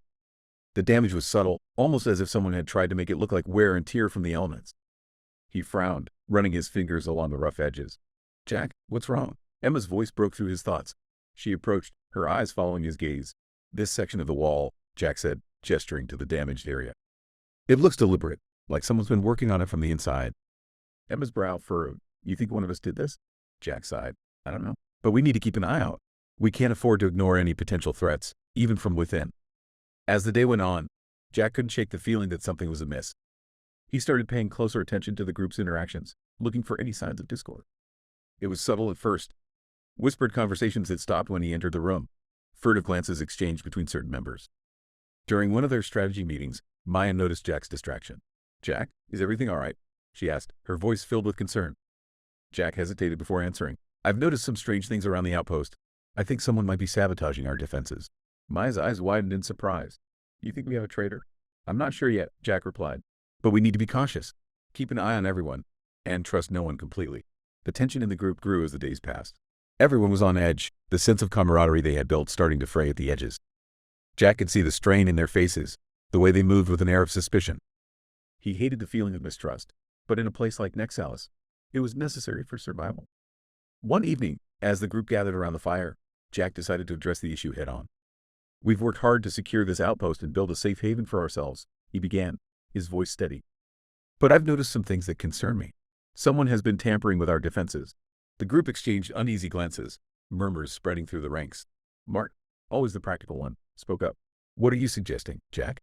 That one of us is trying to sabotage our efforts? I'm not suggesting anything, Jack said firmly. But we need to be vigilant. We need to watch each other's backs and be on the lookout for any suspicious behavior. Emma nodded in agreement. He's right. We've come too far to let our guard down now. If there's a traitor among us, we need to find out who it is and deal with them. The atmosphere around the fire grew tense, the camaraderie that had once bound them together now strained by doubt. Jack hated the feeling, but he knew it was necessary. In Nexalis, trust was a luxury they could not afford. As the group dispersed, Jack found himself alone with his thoughts. The sense of betrayal gnawed at him, a constant reminder of how fragile their situation was. He walked to the perimeter, his mind racing with possibilities. Who could it be? And why would they risk everything they had worked so hard to build? Jack's eyes scanned the dark horizon, the ruins of Nexalis looming like silent sentinels. The city was a constant reminder of the chaos and destruction that had brought them together. But it was also a place where desperation could drive people to do unthinkable things. As he stood there, lost in thought, Maya joined him. She placed a hand on his shoulder, her touch grounding him. We'll get through this, Jack. We've faced worse before. Jack turned to her, grateful for her presence. I know. It's just, I never thought we'd have to deal with betrayal from within. It's hard enough fighting the invaders. Maya nodded, her expression serious. Trust is hard to come by in a place like this, but we can't let suspicion tear us apart. We'll find out who's behind this and deal with it. Together, Jack felt a surge of determination. Maya was right. They had faced countless challenges and had always come out stronger. This would be no different. They would uncover the traitor and ensure the safety of their group. Over the next few days, the group increased their vigilance. Jack and Mark took turns patrolling the perimeter, watching for any signs of tampering. Emma and Maya focused on fortifying their defenses, making sure every weak spot was addressed. The tension was palpable, but it also brought them closer, united by a common goal. One night, as Jack was making his rounds, he heard a faint noise near the outer wall. His heart raced as he approached the source, his senses on high alert. As he rounded the corner, he saw a shadowy figure crouched by the wall, working quickly to loosen the structure. Jack's anger flared as he realized they had caught the saboteur in the act. He moved silently, his footsteps muffled by the soft earth. When he was just a few feet away, he spoke, his voice cold and authoritative. Stop right there. The figure froze, then slowly turned to face him. Jack's heart sank as he recognized the person standing before him. Lisa, one of the teenagers they had taken in. Lisa? Jack's voice was filled with disbelief and hurt. What are you doing? Lisa's eyes were wide with fear, her hands trembling. I can explain, she stammered. Jack felt a mix of emotions, anger, disappointment, and a deep sense of betrayal. You better start talking. Lisa, why are you sabotaging our defenses? Tears welled up in Lisa's eyes as she took a shaky breath. I didn't mean to hurt anyone. I was promised something in return. Jack's heart ached as he listened to her. Promised by who? There's a group outside the city, Lisa explained, her voice barely above a whisper. They said if I helped them weaken our defenses, they would take me in and protect me. Jack felt a surge of anger. You put all of us at risk for a promise from strangers? Lisa's shoulders slumped, guilt written all over her face. I'm sorry, Jack. I was scared. I didn't know what else to do. Jack took a deep breath, trying to calm the storm of emotions inside him. We need to deal with this, he said, his voice steady. Lisa, you're coming with me. We're going to figure out what to do. They led Lisa back to the main group, where Jack explained what had happened. The shock and anger were palpable, but so was the sense of betrayal. Emma was the first to speak. Lisa, you put all of us in danger. How can we trust you after this? Lisa's voice was small and broken. I know I messed up. I was just so scared. I didn't want to die. Kane's expression was hard. Fear is no excuse for betrayal. Maya, who had been listening quietly, finally spoke up. We need to decide what to do. But we also need to understand why this happened. We can't afford to let fear and desperation tear us apart. Jack nodded in agreement. Lisa, you're going to stay under close watch. No more sabotage, no more contact with this other group. We'll figure out how to handle this, but for now, we need to stay united. The group reluctantly agreed, though the sense of trust that had bound them together was severely damaged. They went to bed that night with heavy hearts, knowing that the bonds they had forged were now strained by doubt and betrayal. As Jack lay in bed, staring at the dark ceiling, he couldn't shake the feeling of unease. They had dealt with the immediate threat, but the damage to their trust would take much longer to repair. And in a place like Nexalis, trust was as vital as any weapon or supply. Jack knew they had to find a way to rebuild their unity, to ensure that their group remained strong in the face of adversity. It would be a difficult road, but it was one they had to walk together. The days following Lisa's betrayal were filled with tension and unease. Trust had been shattered, and every interaction was tinged with suspicion. Jack and Emma worked tirelessly to maintain the group's morale, but the wound left by Lisa's actions was deep. Lisa was kept under close watch, assigned to mundane tasks under the supervision of either Jack, Emma, or Maya. She worked diligently, her guilt and regret evident in every action. But the damage had been done, and the sense of unity that had once bonded the group felt irreparably fractured. One afternoon, Jack and Mark were on patrol around the perimeter, reinforcing the defenses. They moved in silence, the weight of their recent discoveries hanging heavy between them. The air was thick with the scent of damp earth and the distant hum of the city in ruins. Jack, Mark finally broke the silence, his voice low. Do you really think Lisa was the only one involved? I mean, she's just a kid. There must be more to this. Jack sighed, running a hand through his hair. I've been thinking the same thing. She mentioned another group outside the city. We need to find out more about them. They could be a bigger threat than we realize. Mark nodded, his expression grim. Agreed. We need to be proactive, not just defensive. If there are others out there plotting against us, we need to know. As they continued their patrol, Jack's thoughts were interrupted by the sound of footsteps approaching. He turned to see Maya hurrying toward them, her face pale and eyes wide with urgency. Jack, Mark, you need to see this, she said, her voice tense. I found something in Lisa's things. They followed Maya back to the main hall, where she had laid out a small collection of items on a table. Among them was a crude map, hastily drawn but detailed enough to show several key locations around their outpost. There were also notes, written in a shaky hand, detailing plans to sabotage their defenses further and make contact with the group outside the city. This is bad, Jack muttered, scanning the map. They've been planning this for a while. We need to figure out who these people are and what their next move might be. Emma joined them, her expression equally concerned. We should question Lisa again. She might know more than she's letting on. Jack nodded, steeling himself for the difficult conversation ahead. Let's do it. They found Lisa in the storage area, sorting supplies under Kane's watchful eye. When she saw the serious expressions on their faces, her shoulders slumped, and she seemed to brace herself for the worst. Lisa, we need to talk, Jack said, his tone firm but not unkind. We found more evidence of your involvement with this other group. We need to know everything, you know. Lisa's eyes filled with tears, but she nodded. Okay, I'll tell you everything. They gathered in the main hall, the group forming a tense circle around Lisa. She took a deep breath and began to speak, her voice trembling. The group outside the city, they call themselves the Ravens. They're led by a man named Victor. He's ruthless, willing to do anything to survive. They approached me a few weeks ago, said they had been watching us. Victor promised me protection and a place in their group if I helped them weaken our defenses. Jack's jaw tightened. Why did you agree? Lisa wiped her tears, her voice barely above a whisper. I was scared. Victor made it sound like they were the only chance I had. I didn't think you'd forgive me if I told you I'd been in contact with them. Emma's eyes were hard. And what exactly did you tell them? I told them about our defenses, the routines we follow, Lisa admitted, her voice breaking. I never wanted anyone to get hurt.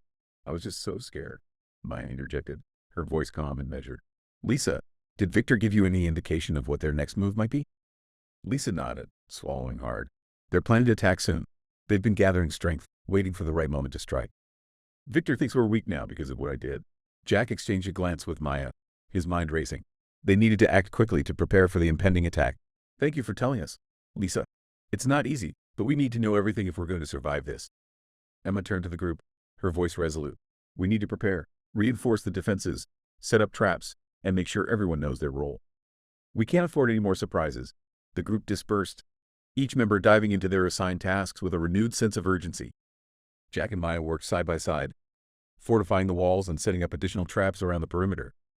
As they worked, Jack felt a mix of emotions, anger at Lisa's betrayal, fear of the impending attack, and a fierce determination to protect his group. We can't let the Ravens catch us off guard, he said, his voice low but firm. We need to be ready for anything. Maya nodded, her eyes focused and determined. We will be. We've come too far to let them take us down now. As the sun began to set, casting long shadows over the outpost, Jack and Maya finished their preparations. The tension in the air was palpable, but there was also a sense of unity and resolve. They had faced countless challenges, and they would face this one together. That night, the group gathered around the fire, their faces illuminated by the flickering flames. The atmosphere was heavy with anticipation and determination. Jack stood before them, his voice steady and reassuring. We've been through a lot, he began, his eyes meeting each of theirs. But we've always come out stronger. The Ravens think they can break us, but they're wrong. We're prepared, we're united, and we're ready to fight. The following days were filled with a tense anticipation as the group prepared for the imminent attack from the Ravens. Jack, Emma, and Maya worked tirelessly to ensure their defenses were as strong as possible. They set traps around the perimeter, reinforced weak points in the walls, and organized drills to make sure everyone knew their roles. Lisa, under constant supervision, threw herself into the work, desperate to prove her loyalty. She followed orders without complaint, her guilt and remorse evident in every action. The group was wary of her, but her determination to make amends was slowly beginning to earn back some trust. One afternoon, as Jack was checking the traps they had set, Maya approached him, her expression serious. "Jack, I've been thinking. We need to know more about the Raven's movements. If we can gather intel, it might give us the edge we need." Jack nodded. "Agreed. But how do we do that without putting ourselves at greater risk?" Maya glanced around to make sure no one else was within earshot. "I've been working on a plan. It's risky, but it could pay off. We send a small team out to scout their camp.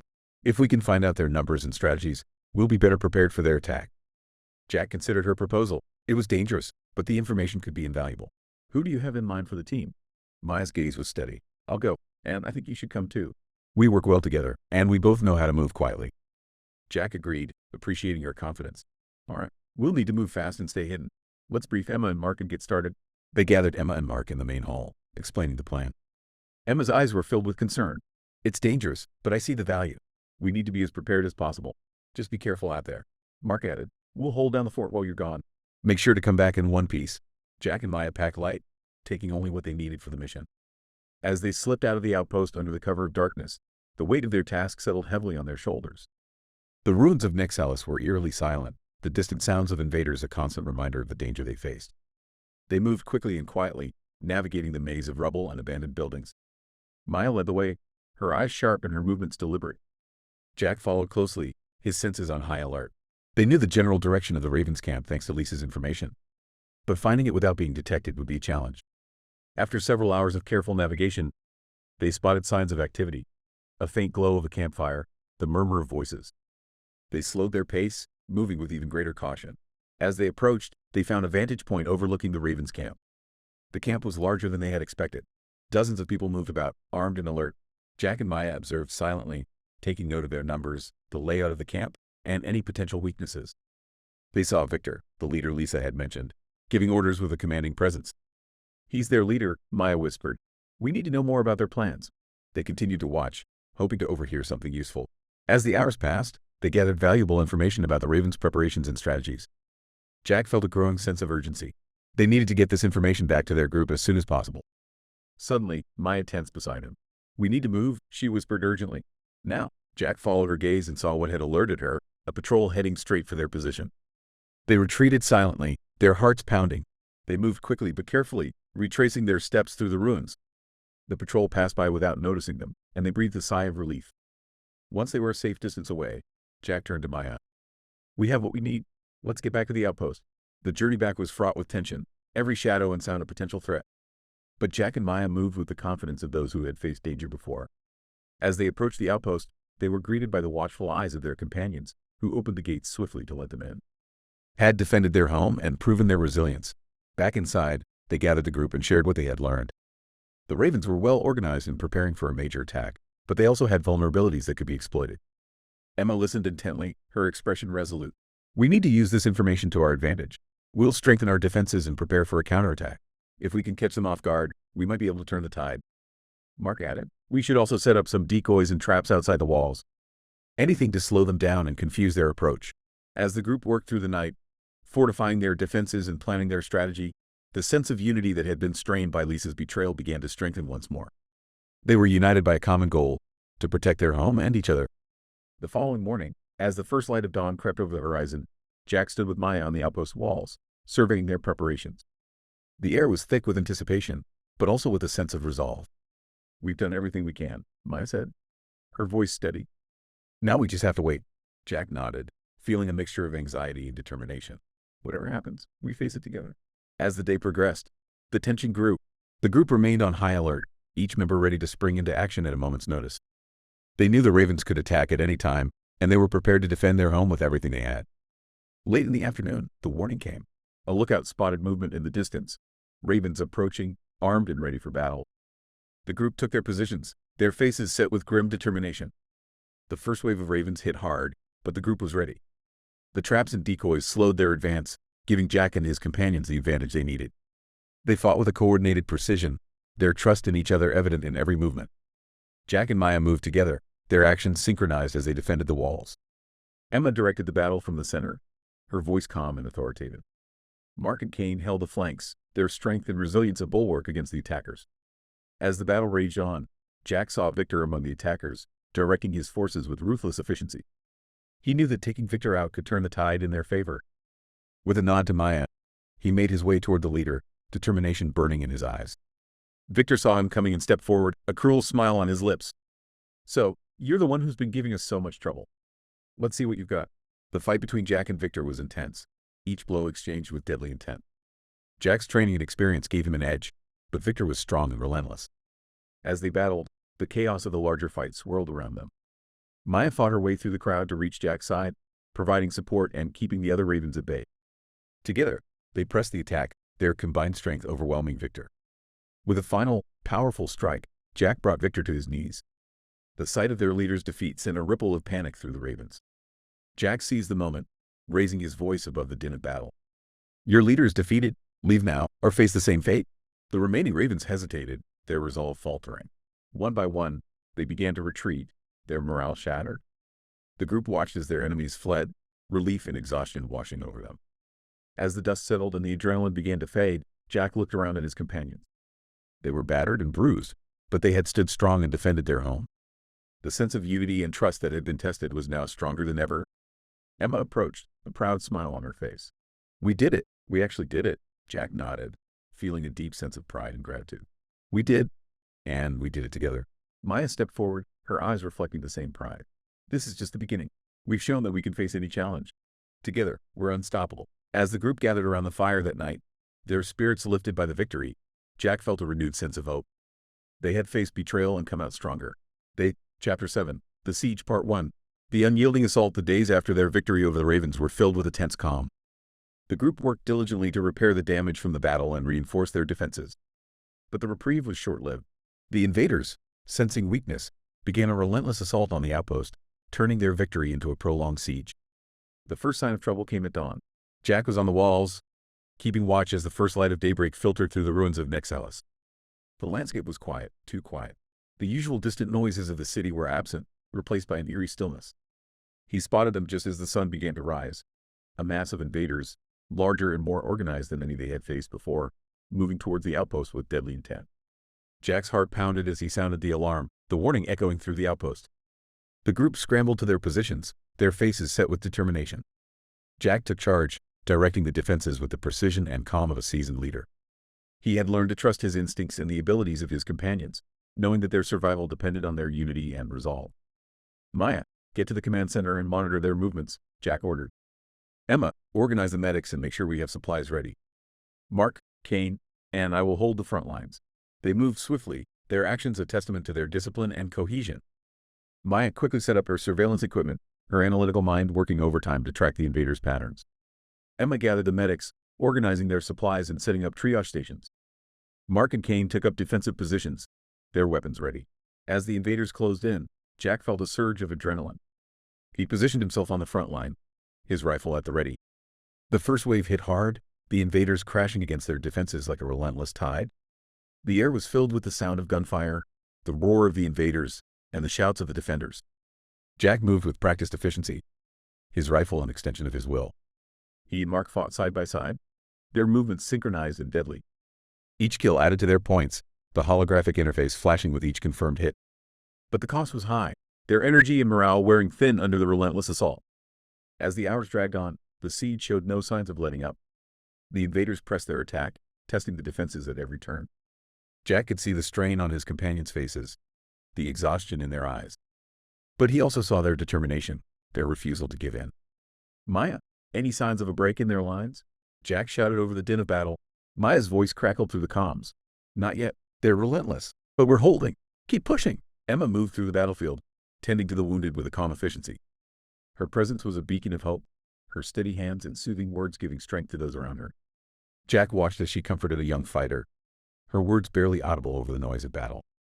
"We're not alone in this," she said, her voice firm. "We'll get through it together." Jack felt a surge of pride and determination. They were not just fighting for survival. They were fighting for each other, for the trust and unity that had brought them this far. He raised his voice, shouting encouragement to his companions. "Hold the line! We can do this!" For each other, the group responded with renewed vigor, their resolve unbroken. They fought with everything they had, their unity and determination a bulwark against the relentless tide of invaders. The battle raged on, but they stood firm, refusing to give an inch. As the hours turned into days, the siege continued without respite. The group maintained their positions, their bodies and minds pushed to the brink of exhaustion. Jack barely slept, his focus entirely on keeping the outpost secure and his people safe. He relied heavily on Maya's strategic insights and Emma's calm leadership. One night, as the siege stretched into its third day, Jack found a moment to catch his breath. He leaned against the wall, his muscles aching, and surveyed the battleground. The invaders were relentless, but they had not breached the defenses. Maya joined him, her face pale but determined. "They're probing for weaknesses," she said, her voice low. "We need to stay vigilant. Any lapse could be disastrous." Jack nodded, feeling the weight of responsibility heavy on his shoulders. "We'll hold, Maya. We have to." As the sun rose on the fourth day of the siege, the group prepared for another onslaught.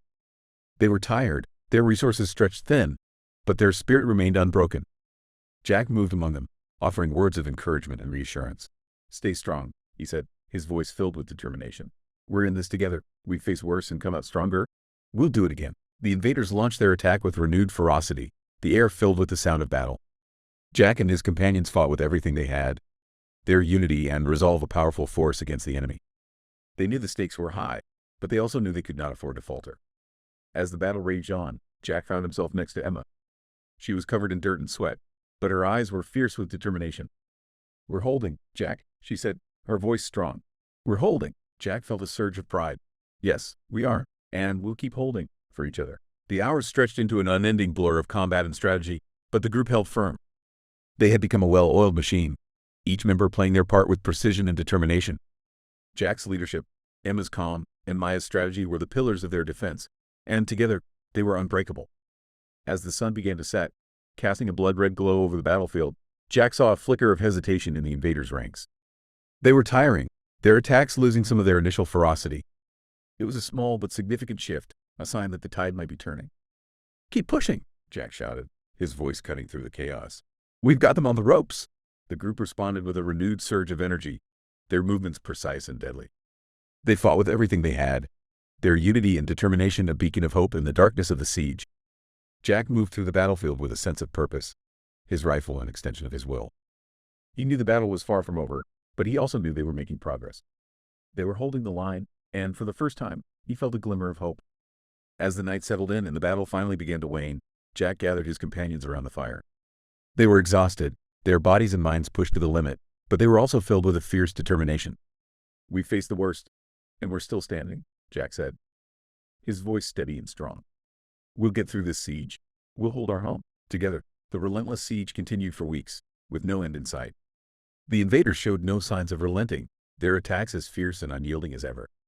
The strain on the group was palpable, their resources dwindling and morale fraying under the constant pressure. Jack did his best to keep spirits high, but he could see the toll it was taking on his companions. Exhaustion was etched into their faces, their movements sluggish from lack of sleep and the constant stress of battle. They were running low on food, water, and ammunition, their situation growing more desperate with each passing day. One evening, as the group gathered for a brief respite, Jack stood before them, his heart heavy with the weight of their predicament. "I know it's hard," he said, his voice steady but filled with emotion. "But we can't give up. We've come too far, and we face too much to let this break us now." Emma stepped forward, her expression resolute. "Jack's right. We need to stay strong for each other. We've faced impossible odds before, and we've always come out stronger. This is no different." Maya nodded in agreement. "We need to ration our supplies more carefully, and we need to find ways to conserve our energy. We'll set up rotating shifts for watch and rest. Everyone needs to do their part." The group nodded, their faces set with determination. They knew the road ahead was tough, but they were committed to surviving, no matter the cost. As the days wore on, they adapted to their new reality.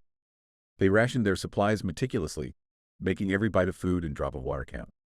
They set up makeshift gardens within the safety of the outpost, growing whatever they could to supplement their dwindling rations. Maya continued to monitor the invaders' movements, her analytical mind finding patterns and weaknesses they could exploit.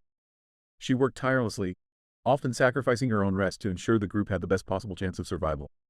Jack and Mark led scouting missions to find additional supplies, braving the dangers of the city to bring back whatever they could find. These missions were fraught with peril, but they were necessary for the group's survival. Each successful run brought a glimmer of hope, a reminder that they were not defeated. One night, As Jack and Mark returned from a particularly harrowing supply run, they found the group gathered around the fire, their faces tired but hopeful. They had managed to bring back a decent haul, canned goods, medical supplies, and some much-needed ammunition. "We did good today," Jack said, his voice filled with pride. "We've got what we need to keep going for a little while longer." Emma smiled, her eyes reflecting the flickering firelight. "Every little bit helps. We just need to keep pushing, one day at a time." As the group settled in for the night, Jack found himself sitting next to Maya, the two of them sharing a quiet moment. "You've been incredible, Maya," he said, his voice filled with admiration. "We wouldn't have made it this far without you." Maya looked at him, her expression softening. "We've all played our part, Jack. We're in this together, and we'll get through it together." Jack nodded, feeling a deep sense of gratitude for the strength and resilience of his companions. They had faced unimaginable challenges, but they had never lost sight of their goal: survival and hope for a better future. The siege wore on, each day blending into the next. The constant threat of attack kept everyone on edge, but they found ways to cope. They shared stories around the fire, reminding each other of happier times and the lives they had before the rifts opened. These moments of camaraderie were a lifeline, a reminder that they were more than just survivors. They were a family. One particularly tough day, when the invaders' assault was especially fierce, Jack noticed a growing sense of despair among the group. The relentless attacks were wearing them down, and even the strongest among them were beginning to show cracks. Jack knew he had to do something to lift their spirits. He gathered the group together and spoke from the heart. "I know this is hard. We're all tired. We're all scared. But we can't let the invaders win by breaking our spirit. We're stronger than that. We've faced so much already, and we've come out stronger every time." He paused, looking around at his friends, his voice filled with conviction. "We're not just fighting for survival. We're fighting for each other, for the future we want to build. We can't lose sight of that. We have to keep going, no matter how tough it gets." Emma stepped forward, her voice steady and reassuring. "Jack's right. We're a family, and families stick together. We've got each other's backs, and that's what's going to get us through this." Maya added, "And remember, every day we hold out is another day closer to finding a way to end this. We're not just surviving, we're fighting for a future where we can live in peace." The group responded with nods and murmurs of agreement, their spirits lifted by the reminder of what they were fighting for. They returned to their posts with renewed determination, ready to face whatever challenges lay ahead. As the weeks turned into months, the group continued to adapt and persevere. They learned to make the most of their limited resources, finding creative solutions to their problems. They set traps and defenses that became more sophisticated, using Maya's knowledge to anticipate the invaders' tactics. One evening, as Jack was patrolling the perimeter, he noticed a figure approaching in the distance. He raised his rifle, his heart pounding, but as the figure drew closer, he recognized it was one of their own scouts, a young man named Tim. Tim stumbled through the gates, exhausted and covered in dirt. "I found something," he gasped, struggling to catch his breath. "A warehouse, not far from here. It's got supplies, food, water, medical kits. Everything we need." Jack felt a surge of hope. "Are you sure, Tim? How well guarded is it?" Tim nodded, his eyes wide with excitement. "I'm sure. There are some invaders, but not many. We can take them." Jack quickly gathered the group, sharing Tim's discovery. The prospect of a well-stocked warehouse filled them with a renewed sense of purpose. They knew it was a risk, but the potential reward was too great to ignore. "We'll go at first light," Jack said, his voice filled with determination. "We'll move quickly and carefully. If we can secure those supplies, it can make all the difference." The group spent the night preparing for the mission, their excitement tempered by the knowledge of the dangers they would face. They checked their weapons, packed their gear, and made plans for the best approach. As dawn broke, casting a pale light over the outpost, the group set out, their movements silent and coordinated. Jack led the way, his senses on high alert. The streets were eerily quiet, the only sound the crunch of their boots on the debris-strewn ground. When they reached the warehouse, they found it just as Tim had described. It was a large, sturdy building, its entrance guarded by a few invaders. The group moved quickly and efficiently, taking out the guards with precision and entering the warehouse. Inside, they found a treasure trove of supplies. Shelves were lined with canned goods, bottled water, medical kits, and ammunition. It was more than they had dared to hope for. Jack felt a wave of relief and gratitude. "We did it," he said, his voice filled with emotion. "We've got what we need." The group quickly began loading the supplies into their packs, their spirits lifted by the successful raid. As they worked, Jack kept a watchful eye on their surroundings, ready to respond to any threats. When they had gathered as much as they could carry, they made their way back to the outpost, their steps lighter and their hearts filled with hope. The successful raid was a much-needed boost to their morale, a reminder that they could overcome any challenge. As they returned to the outpost, the group was met with cheers and applause. The sight of the supplies lifted everyone's spirits, filling them with a renewed sense of purpose. That night, as they gathered around the fire, The atmosphere was one of celebration and camaraderie. They shared stories, laughter, and plans for the future, finding solace in each other's company. As the siege dragged on, the group's resilience and unity became their greatest weapons. They adapted to their new reality, finding strength in each other and in the small victories that kept them going. Jack emerged as a true leader, his unwavering determination and ability to inspire hope guiding them through the darkest days. One morning, as Jack stood on the walls, he noticed a change in the invaders' behavior. They seemed less coordinated, their attacks less focused. He called Maya to the command center, her analytical mind already working to decipher the shift in their patterns. "They're losing momentum," Maya said, her eyes scanning the data. "Their coordination is breaking down. This could be our chance." Jack nodded, feeling a surge of hope. "We need to strike now, while they're vulnerable. If we can push them back, we might be able to break the siege." He gathered the group, explaining the situation and outlining their plan. They would launch a coordinated counterattack, using the weaknesses Maya had identified to their advantage. It was risky, but it was their best shot at ending the siege. Emma looked at Jack, her eyes filled with determination. "We're with you, Jack. We face worse odds and come out on top. We can do this." Mark and Kane nodded in agreement, their expressions resolute. "Let's show these invaders what we're made of," Mark said, his voice filled with conviction. As they prepared for the battle, the atmosphere in the outpost was charged with a mix of fear and hope. They knew the risks, but they also knew they had no other choice. It was time to take the fight to the invaders and reclaim their future. The group moved with precision and purpose, their actions synchronized and efficient. They launched their counterattack with a ferocity born of desperation and determination. The invaders were caught off guard, their disarray giving the defenders the upper hand. Jack and Mark led the charge, their weapons cutting through the invaders with deadly efficiency. Maya coordinated their movements from the command center, her voice a steady presence in their ears. Emma and the medics moved swiftly through the battlefield, tending to the wounded and ensuring everyone was supported. The battle was intense, each moment a test of their strength and resolve. But the group fought with everything they had, their unity and determination a force the invaders could not withstand. Slowly but surely, they began to push the invaders back, reclaiming the ground they had fought so hard to defend. As the sun began to set, casting a golden glow over the battlefield, the tide of the battle turned decisively in their favor. The invaders, disorganized and demoralized, began to retreat. The group pressed their advantage, driving the enemy further back until the outpost was finally free from the siege. A cheer went up from the defenders, their voices filled with relief and triumph. They had done it. They had broken the siege and reclaimed their home. Jack stood in the center of the outpost, his heart swelling with pride as he looked at his companions. They were battered and bruised, but they were victorious. He raised his voice, addressing the group with a mixture of gratitude and determination. "We did it," he said, his voice carrying over the crowd. "We faced impossible odds and came out on top. We fought for each other, and we won. This is our home, and we'll continue to protect it. Together, we're unstoppable." The group responded with cheers and applause, their spirits lifted by the victory. They had faced the darkest days of the siege and emerged stronger, their unity and resilience a testament to their strength. As the group gathered around the fire that night, sharing stories and laughter, Jack felt a renewed sense of hope. They had proven that they could face any challenge and come out stronger. The road ahead was still uncertain, but they were ready for whatever came next. Maya sat beside Jack, her expression filled with pride and admiration. "You did it, Jack. You led us through the siege and inspired us to keep fighting." Jack smiled, feeling a deep sense of gratitude. "We did it together, Maya, and we'll continue to face whatever challenges come our way, together." As the fire crackled and the night settled in around them, the group found solace in their unity and the strength they had discovered within themselves. They had faced the siege and won, proving that their hope and determination were stronger than any threat. The fight for survival in Nexalis was far from over, but they were ready. They had each other, and that was enough. Together, they would continue to fight, continue to survive, and continue to build a future in the midst of chaos. The siege had tested them, but it had also forged them into a formidable force. With their unity and resilience, they knew they could face whatever challenges lay ahead. The following days were filled with a mix of relief and the urgent need to rebuild. The group worked tirelessly to repair the damage from the siege. Their efforts focused on fortifying their defenses and replenishing their supplies. The battle had taken a toll on their resources, but the successful counterattack had given them a much-needed respite. Jack coordinated the efforts, his leadership unwavering.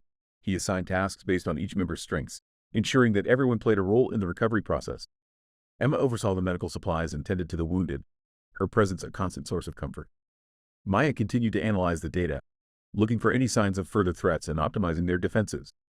One evening, as the group gathered around the fire, Jack addressed them, his voice filled with a mix of pride and determination. "We faced incredible challenges and come out stronger each time. The siege tested us, but it also proved our resilience and unity. We need to stay vigilant, continue to support each other, and build a future where we can live in peace. Mark raised his cup in a toast, his voice ringing with conviction. To our unity, our strength, and our future. The group echoed his sentiment, their spirits lifted by the camaraderie and shared purpose. They had faced the worst and emerged victorious, their bonds forged in the fires of adversity. As the fire crackled and the night settled in around them, Jack felt a deep sense of hope and determination. They had proven that they could face any challenge and come out stronger. The road ahead was still uncertain, but they were ready for whatever came next. Together, they would rise above. The following morning, Jack and Maya stood on the walls of the outpost, surveying the landscape. The ruins of Nexalis stretched out before them, a stark reminder of the world they had lost and the new one they were building. "We've come a long way," Jack said, his voice filled with reflection. "And we've got a long way to go, but I believe in us, in what we're building here." Maya nodded, her eyes scanning the horizon. "We've faced so much, but we've never given up. We're stronger together, and we'll continue to find a way to survive and thrive." Jack looked at her, feeling a deep sense of gratitude and admiration. "Thank you, Maya, for everything. We wouldn't be here without you." Maya smiled, her eyes reflecting the determination that had carried them through the darkest days. "We did this together, Jack, and we'll keep doing it. For each other, and for the future we want to create." Chapter 8. The days following the siege were filled with a renewed sense of purpose. The group worked tirelessly to rebuild their defenses and replenish their supplies. Each small victory was a reminder of their strength and unity, but the scars of the siege ran deep, and the lingering tension was palpable. One morning, as Jack patrolled the outskirts of the outpost, he heard a faint cry for help. It was barely audible over the wind and distant sounds of the city, but it was unmistakable. He froze, listening intently. The cry came again, more desperate this time. Jack's heart raced as he scanned the area, searching for the source. "Hello," Jack called out, his voice steady but urgent. "Can you hear me?" The cry grew louder, guiding him to a pile of debris. Jack's pulse quickened as he realized the voice was coming from underneath. He dropped to his knees and began moving the rubble, his hands working frantically. "Hang on! I'm coming!" Jack shouted, hoping to reassure whoever was trapped beneath the debris. As he cleared the rubble, he caught sight of a small hand, dirty and bruised but unmistakably alive.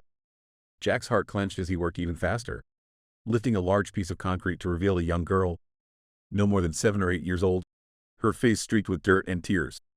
"Hey, it's okay," Jack said softly, his voice filled with gentle reassurance. "I'm here to help. What's your name?" The girl looked up at him with wide, terrified eyes. "Lily," she whispered, her voice trembling. "Lily, my name is Jack. I'm going to get you out of here, okay? Just hold on a little longer." Lily nodded weakly, her small body trembling with fear and exhaustion. Jack worked carefully, mindful of her fragile state. He moved the last of the debris and gently lifted her into his arms, her light weight a stark reminder of her vulnerability. As he carried Lily back to the outpost, Jack's mind raced with thoughts of how to help her. She was clearly traumatized, and her injuries needed immediate attention. He couldn't help but feel a surge of protectiveness toward her. In this harsh, unforgiving world, she was a beacon of innocence and hope. When Jack reached the outpost, Emma was the first to notice them. Her eyes widened in shock as she rushed over. "Jack, who is this?" "This is Lily," Jack explained, his voice urgent. "I found her trapped under some debris. She's hurt and scared. We need to help her." Emma's expression softened as she looked at the frightened girl. "Of course. Bring her to the infirmary. We'll take care of her." Jack followed Emma to the infirmary, where she and the medics quickly went to work, tending to Lily's injuries and offering her soothing words of comfort. Jack stayed by Lily's side, holding her hand and reassuring her that she was safe now. As the medics worked, Jack couldn't help but feel a deep sense of responsibility for Lily. In a world filled with danger and despair, she represented a chance to protect and nurture something pure and innocent. He knew that saving her was more than just an act of kindness. It was a reaffirmation of his own humanity. Emma's gentle touch and calming presence worked wonders on Lily. She cleaned and dressed the girl's wounds with practiced care, murmuring soft reassurances. Lily clung to Jack's hand, her eyes wide with a mixture of fear and gratitude. "You're very brave, Lily," Emma said with a warm smile. "You're safe now, and we'll take good care of you." Lily's eyes filled with tears, but she managed a small nod. "Thank you," she whispered. As the medics finished their work, Emma turned to Jack. "She'll need rest and time to recover, but she'll be okay. We should find her a place to sleep and get her some food." Jack nodded, his mind already racing with thoughts of how to integrate Lily into their daily routines. He knew that taking care of her would require the effort of the entire group, but he also knew that Lily's presence could be a source of hope and inspiration for all of them. "Come on, Lily," Jack said gently, lifting her into his arms again. "Let's get you settled in." They found an empty corner of the outpost where Lily could rest. Emma brought over some blankets and a pillow, creating a makeshift bed. Jack stayed with her, holding her hand until she fell into a fitful sleep. As he watched over her, Jack felt a deep sense of purpose. In a world filled with chaos and destruction, saving Lily was a reminder of what they were fighting for. It wasn't just about survival. It was about preserving their humanity and creating a future worth living in. That night, as the group gathered around the fire, Jack shared Lily's story with them. "We found her trapped under debris," he explained. "She's been through a lot, but she's safe now. We need to do everything we can to help her." Emma nodded in agreement. "Lily represents a chance for us to show that we're more than just survivors. We can be protectors and caregivers, too." Maya, who had been listening quietly, spoke up. "Lily's presence could be a turning point for us. She can remind us of our humanity and give us a reason to keep fighting." Mark added, "We'll need to make sure she's integrated into our daily routines and that everyone does their part to look out for her." Lily's presence in the outpost brought a new energy, a spark of hope amidst the lingering shadows of the siege. The group rallied around her, each member contributing to her care and making her feel welcome. Despite the harsh realities of their world, they found solace in her innocence and determination to survive. Lily's recovery was slow but steady. Under Emma's watchful eye, her physical wounds began to heal, though the emotional scars would take longer. Jack spent as much time as he could with her, learning about her past and helping her adjust to life in the outpost. One evening, as the group gathered around the fire, Lily sat close to Jack, her eyes wide with curiosity. "Tell me a story," she said softly, looking up at him. Jack smiled, thinking back to the stories his parents used to tell him. "All right," he said, his voice gentle. "This is a story about a brave little girl named Lily, who lived in a world full of monsters. But she wasn't afraid because she had a family who loved her and would do anything to protect her." Lily listened intently, her fears momentarily forgotten. As Jack wove the tale, he saw the other members of the group relax, their faces softening as they listened. It was a reminder of the power of hope and the importance of human connection, even in the darkest times. As the days turned into weeks, Lily became a cherished member of the outpost. She brought a sense of normalcy and joy that had been missing for so long. The group found themselves laughing more, sharing stories, and finding new reasons to fight for a better future. Maya, who had initially been focused solely on strategy and survival, found herself drawn to Lily's infectious spirit. She taught Lily how to read maps and understand the stars, turning lessons into games that kept the young girl engaged and excited. One afternoon, as Jack and Maya worked on fortifying the defenses, Lily ran up to them, a wide grin on her face. "Look what I found," she exclaimed, holding up a small, battered book. Jack took the book, his curiosity piqued. It was an old fairy tale collection, the pages worn but still readable. "Where did you find this?" he asked, smiling at her enthusiasm. "In a box over there," Lily said, pointing to a corner of the outpost where they stored scavenged items. "Can you read me a story from it?" Jack nodded, his heart warmed by her request. "Of course, Lily. We'll read a story together tonight." That evening, as the group gathered around the fire, Jack read from the fairy tale book, his voice bringing the stories to life. Lily sat beside him, her eyes shining with wonder. The other members of the group listened too, their faces reflecting a mixture of nostalgia and hope. As Jack finished the story, he looked around at his companions, feeling a deep sense of gratitude. They had faced unimaginable challenges, but they had also found a way to hold on to their humanity and hope. Lily's presence had reminded them of what they were fighting for, a future where innocence and joy could thrive, even in a world filled with darkness. Maya, sitting next to Jack, whispered, "She's a miracle, isn't she?" Jack nodded, his eyes still on Lily. "She is. She's given us something to fight for, something beyond just survival." Emma joined them, her expression thoughtful. "I think we should plan more activities like this. It helps all of us remember why we're fighting, and it's good for Lily to feel like she's part of something bigger." Mark, who had been quietly listening, added, "I agree. We need to keep finding ways to stay connected, to keep our spirits up." Lily's presence has been a blessing. Over the next few weeks, the group implemented new routines to include more moments of joy and togetherness. They organized storytelling sessions, games, and even small celebrations for any victories or milestones they achieved. These activities brought the group closer together, strengthening their bond and their resolve. One particularly memorable evening, they decided to hold a small feast. It wasn't much by pre-rift standards, but it was a welcome respite from their usual fare. They gathered whatever extra supplies they could spare and cooked a meal that, while simple, was made special by the sense of community and celebration. Lily was at the center of it all, her laughter and excitement infectious. She helped Emma and Maya prepare the food, her small hands eager to assist with any task. Jack watched her, feeling a swell of pride and joy. As they sat around the fire, enjoying the meal and each other's company, Jack felt a profound sense of hope. They had faced so much darkness, but they had also found light in the most unexpected places. Lily had become a symbol of that light, a reminder that even in the bleakest times, there was still something worth fighting for. After the feast, as the fire began to die down and the group started to drift off to their makeshift beds, Lily tugged on Jack's sleeve. "Jack, can you read me another story?" Jack smiled, his heart warmed by her request. "Of course, Lily. Let's find a good one." They sat by the fire, the fairy tale book open on Jack's lap. As he read, Lily's eyes grew heavy, and she leaned against him, her trust and affection clear. Jack felt a deep sense of responsibility and love for this little girl who had come into their lives and changed everything. As Lily fell asleep, Jack gently carried her to her bed, tucking her in with care. He sat beside her for a moment, watching her sleep, his mind filled with thoughts of the future. They still faced many challenges, but he knew they would face them together, with Lily as their guiding star. When Jack finally returned to his own bed, he found it hard to sleep. His mind was racing with plans and ideas for how to ensure Lily's safety and happiness. He knew that their world was still filled with danger, but he also knew that they had the strength and determination to protect what mattered most. As he lay there, listening to the quiet sounds of the outpost, Jack felt a renewed sense of purpose. They had found hope in the midst of chaos, and they would continue to fight for a future where that hope could flourish. The next morning, as the sun rose over the ruins of Nexalis, the group gathered for their daily meeting. Jack stood before them, his voice filled with conviction. "We've been through a lot, but we've also found a reason to keep going. Lily has reminded us of what we're fighting for. Let's keep that in mind as we move forward. Together, we can build a future worth living in." Despite the newfound hope Lily brought, the harsh realities of their world were never far away. Resources were still scarce, and the constant threat of invaders loomed over the outpost. Jack knew they needed to make a decision about Lily's future, one that would ensure her safety and well-being. One evening, as the group gathered to discuss their next steps, Jack addressed the issue head-on. "We need to talk about Lily," he began, his voice steady. "She's become a part of our family, but we can't ignore the dangers we face. We need to decide how best to protect her." Emma nodded, her expression serious. "I've been thinking the same thing. We've done our best to keep her safe, but it's not enough.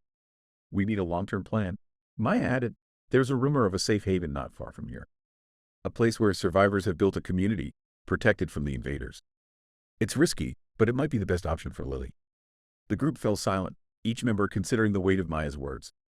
They knew the journey would be dangerous, but the prospect of finding a safe place for Lily was too important to ignore. Jack looked at Lily, who was playing quietly nearby, oblivious to the gravity of their conversation. He felt a deep sense of responsibility for her, a determination to ensure she had a chance at a better life. "I'll take her," Jack said, his voice firm. "I'll make sure she gets there safely." "It's a risk, but it's one I'm willing to take." Emma placed a hand on Jack's shoulder, her eyes filled with gratitude and concern. "We'll support you in any way we can, but you shouldn't go alone. We'll need to plan this carefully." The group spent the next few days preparing for the journey. They gathered supplies, mapped out the safest route, and devised a plan to protect Lily along the way. Jack, Maya, and Mark volunteered to make the journey, knowing their combined skills would give them the best chance of success. As they prepared to leave, the atmosphere in the outpost was filled with a mixture of hope and trepidation. They knew the journey would be perilous, but they were driven by the determination to give Lily a chance at a safer life. On the morning of their departure, the group gathered to see them off. Lily clung to Jack's hand, her eyes wide with a mixture of fear and excitement. "Will we come back?" she asked, her voice trembling. Jack knelt down beside her, his expression gentle. "We're going to find a safe place for you, Lily. A place where you can be happy and free from danger. And we'll come back to visit, I promise." Lily nodded, her trust in Jack unwavering. "Okay, Jack, I trust you." As they set out, the group watched them go, their hearts filled with hope and anxiety. The journey ahead was uncertain, but they knew they had made the right decision. The first few days of the journey were challenging but manageable. They moved cautiously, avoiding areas known to be frequented by invaders and staying hidden whenever possible. Lily proved to be resilient and brave, her trust in Jack and the others giving her strength. One evening, as they set up camp, Lily sat beside Jack, her small hand in his. "Thank you for taking care of me," she said softly. "I miss my family, but I'm glad I have you." Jack felt a lump in his throat as he looked at her. "I'm glad I have you too, Lily. You've reminded us all of what's important. We're going to get through this, and we're going to find a safe place for you." As the journey continued, they encountered numerous challenges, rough terrain, scarce resources, and the constant threat of invaders. But they pressed on, driven by their determination to protect Lily and find the rumored safe haven. One particularly difficult day, as they navigated through a dense forest, they were ambushed by a group of invaders. The battle was fierce, each member of the group fighting with everything they had to protect Lily. Jack's heart pounded with fear and determination as he shielded Lily, his rifle an extension of his will. Maya and Mark fought valiantly, their skills and coordination keeping the invaders at bay. Despite the intensity of the battle, They managed to defeat the attackers, their unity and resolve proving stronger than the enemy. As they caught their breath, Jack checked on Lily, who was shaken but unharmed. "Are you okay, Lily?" he asked, his voice filled with concern. Lily nodded, her eyes wide with fear. "I'm okay, Jack. Thank you for protecting me." Jack hugged her tightly, his heart aching with relief and love. "I'll always protect you, Lily, no matter what." The group continued their journey, their bond growing stronger with each challenge they faced. They knew the road ahead was still fraught with danger, but their determination to find a safe haven for Lily kept them moving forward. As they neared their destination, they could see signs of the rumored safe haven, a fortified wall, watchtowers, and the faint sounds of human activity. Hope surged in their hearts as they approached, their exhaustion giving way to a renewed sense of purpose. When they reached the gates, they were met by a group of guards, their expressions wary but not hostile. Jack stepped forward, his voice steady. "We've come a long way, and we're seeking refuge for this child. Please, let us in." The guards conferred briefly before nodding and opening the gates. As they entered, they were greeted by the sight of a thriving community, people working together, children playing, and a sense of safety that had been absent for so long. Lily's eyes widened with wonder as she took in the scene. "Is this our new home?" she asked, her voice filled with hope. Jack smiled, feeling a deep sense of relief and joy. "Yes, Lily, this is your new home. You're safe now." Chapter 9. The Rift life in the safe haven brought a much-needed respite for Jack, Lily, and the others. The community was a place of relative safety and cooperation, where people worked together to rebuild their lives. Yet, the constant threat of invaders loomed large, and the knowledge that the dimensional rifts were the source of these horrors gnawed at Jack's mind. One evening, as the sun set over the fortified walls of the haven, Jack and Maya sat in a quiet corner, discussing their next steps. The peaceful surroundings contrasted starkly with the urgency they felt. "Jack, we can't just stay here and wait for the next attack," Maya said, her voice low but firm. "We need to find those rifts and close them. It's the only way to stop the invaders for good." Jack nodded, his expression serious. "I agree, but finding them won't be easy. We need more information." Their conversation was interrupted by the arrival of a scout named Tomas, who had just returned from a reconnaissance mission. He approached them with a look of urgency. "Jack, Maya, I've got something," Tomas said, catching his breath. "We found a location that matches the descriptions of a rift site. It's heavily guarded by invaders, but I think it's worth checking out." Jack and Maya exchanged a glance, their determination evident. "Show us," Jack said. Tomas led them to the map room, where he spread out a detailed map of the surrounding area. He pointed to a spot marked with an X, deep within a forested region, several miles from the haven. "Here," Tomas said. "I scouted the area with a few others. We saw strange energy readings and increased invader activity. It matches everything we know about the rifts."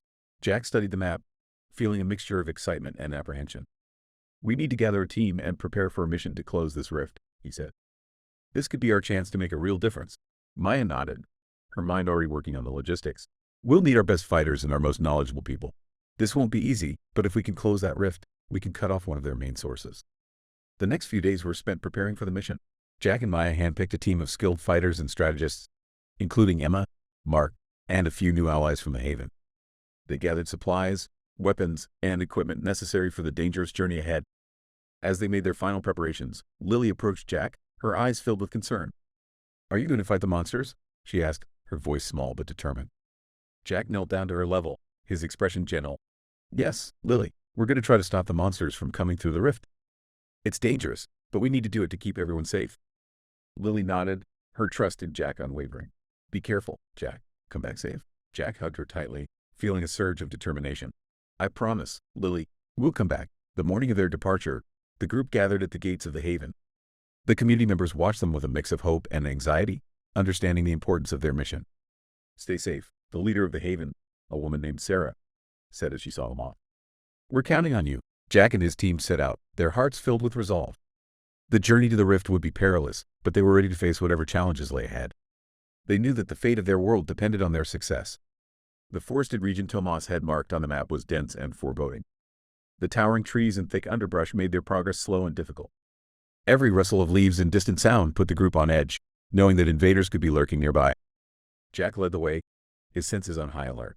Behind him, Maya and Mark flanked Emma, who was carrying the equipment they needed to close the rift. The rest of the team moved silently, their eyes scanning the surroundings for any sign of danger. As they ventured deeper into the forest, the air grew thick with an unnatural energy. Strange pulses of light flickered through the trees, casting eerie shadows. The team could feel the growing tension, the presence of the rift drawing nearer with each step. "We're getting close," Maya said. checking her portable scanner. The energy readings are off the charts. Jack nodded, his grip tightening on his rifle. Stay sharp, everyone. We don't know what we're going to face. They moved cautiously, their nerves taut. Suddenly, the silence was shattered by a piercing screech. The team froze, their weapons at the ready. From the shadows, a group of invaders emerged, their monstrous forms illuminated by the flickering light. "Here they come!" Jack shouted, raising his rifle. "Take them down!" The battle erupted with a fury. The team fought with precision and coordination, their training and experience evident in every move. Jack's rifle barked, each shot finding its mark. Maya used her tactical skills to direct the team, while Mark's brute strength kept the invaders at bay. Emma, despite her role as a medic, fought fiercely, her determination to protect her friends driving her actions. The invaders were relentless, their numbers seemingly endless. The team held their ground, but the strain of the battle was evident. Jack felt a surge of desperation as he realized they needed to push through the enemy lines to reach the rift. "Maya, we need to move!" Jack shouted over the chaos. "We can't stay here!" Maya nodded, understanding the urgency. "Team, push forward. We need to get to the rift." With renewed determination, the team fought their way through the invaders. Each step was a struggle, but they pressed on, driven by their mission.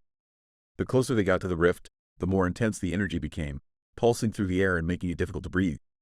Finally, they broke through the last line of invaders, emerging into a clearing bathed in an otherworldly glow. In the center, a swirling vortex of energy marked the location of the rift. The sight was both awe-inspiring and terrifying, a reminder of the power they were up against.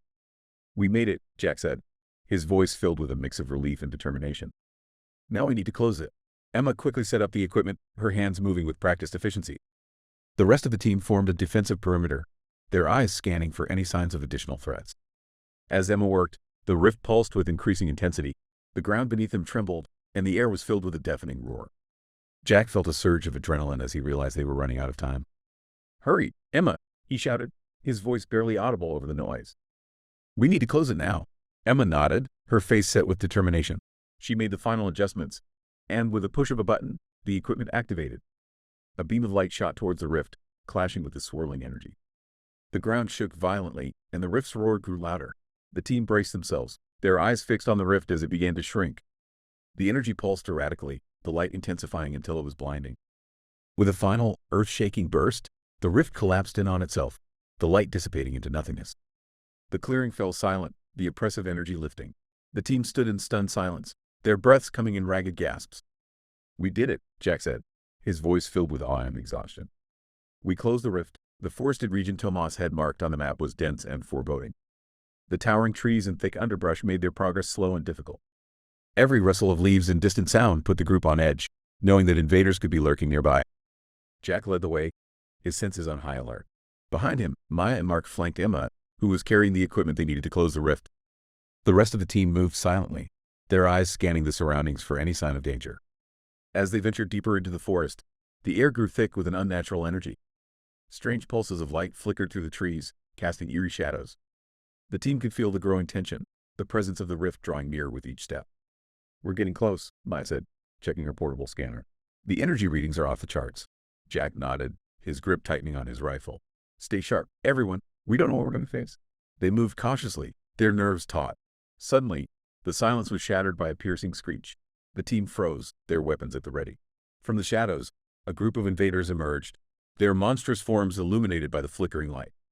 "Here they come!" Jack shouted, raising his rifle. "Take them down!" The battle erupted with a fury.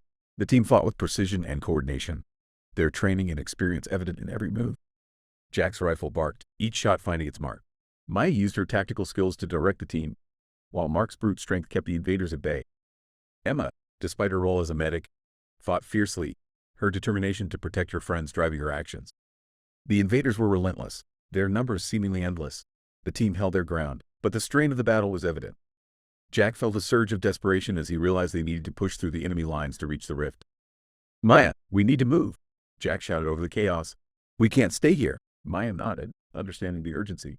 "Team, push forward. We need to get to the rift." With renewed determination, the team fought their way through the invaders.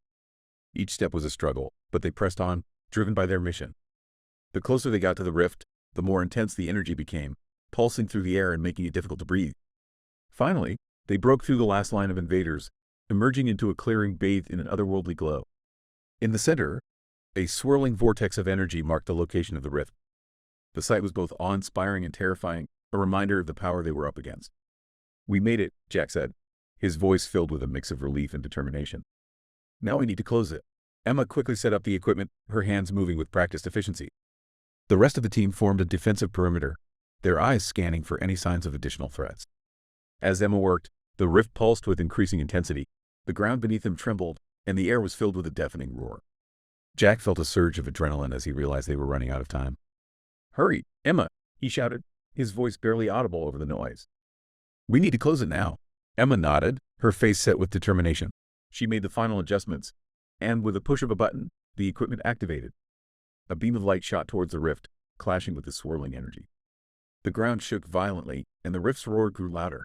The team braced themselves, their eyes fixed on the rift as it began to shrink. The energy pulsed erratically, the light intensifying until it was blinding. With a final, earth-shaking burst, the rift collapsed in on itself, the light dissipating into nothingness.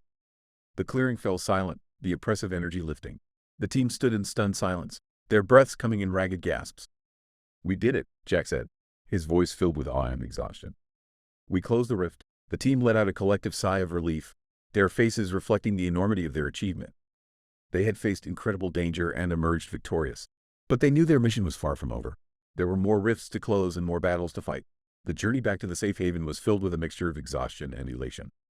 The team moved with cautious optimism, knowing that their success had brought them one step closer to securing their world. The knowledge that they had closed a rift gave them hope and a renewed sense of purpose. As they approached the gates of the haven, they were met with cheers and applause. The community members had been anxiously awaiting their return, and the sight of the victorious team filled them with relief and pride. Sarah, the leader of the haven, stepped forward to greet them. "Welcome back," she said, her voice filled with emotion. "You did it. You closed the rift." Jack nodded, his exhaustion evident but his spirit unbroken. "We did, but there are more rifts out there. This is just the beginning." The community members listened intently as Jack and the team recounted their journey in the battle they had faced. The news of their success brought a wave of hope, but it also underscored the challenges that still lay ahead. That evening, the Haven held a celebration in honor of the team's achievement. It was a rare moment of joy and camaraderie, a chance for everyone to come together and celebrate their shared victory. Lily, who had been eagerly awaiting Jack's return, was overjoyed to see him and the others safe. "Did you fight the monsters?" she asked, her eyes wide with excitement. Jack smiled, kneeling down to her level. "We did, Lily, and we closed the rift. It's one less way for the monsters to come through." Lily's face lit up with a bright smile. "I'm glad you're safe, Jack. I knew you could do it." Jack hugged her tightly, feeling a deep sense of gratitude and love. "Thank you, Lily. You're the reason we keep fighting." As the celebration continued, Jack found a moment to speak privately with Sarah and the other leaders of the Haven. They discussed the implications of closing the rift and the need to continue their efforts. "We need to organize more missions," Jack said. "We have to find and close all the rifts if we want to stop the invaders for good." Sarah nodded, her expression serious. "Agreed. But we need to be strategic about it. Each mission will be dangerous, and we can't afford to lose any more people." Maya, who had been listening quietly, spoke up. "We should gather as much information as we can about the remaining rifts. We need to be prepared for whatever we might face." The group agreed, understanding the importance of careful planning and coordination. They knew that the fight was far from over, but they were committed to doing whatever it took to protect their world and their loved ones.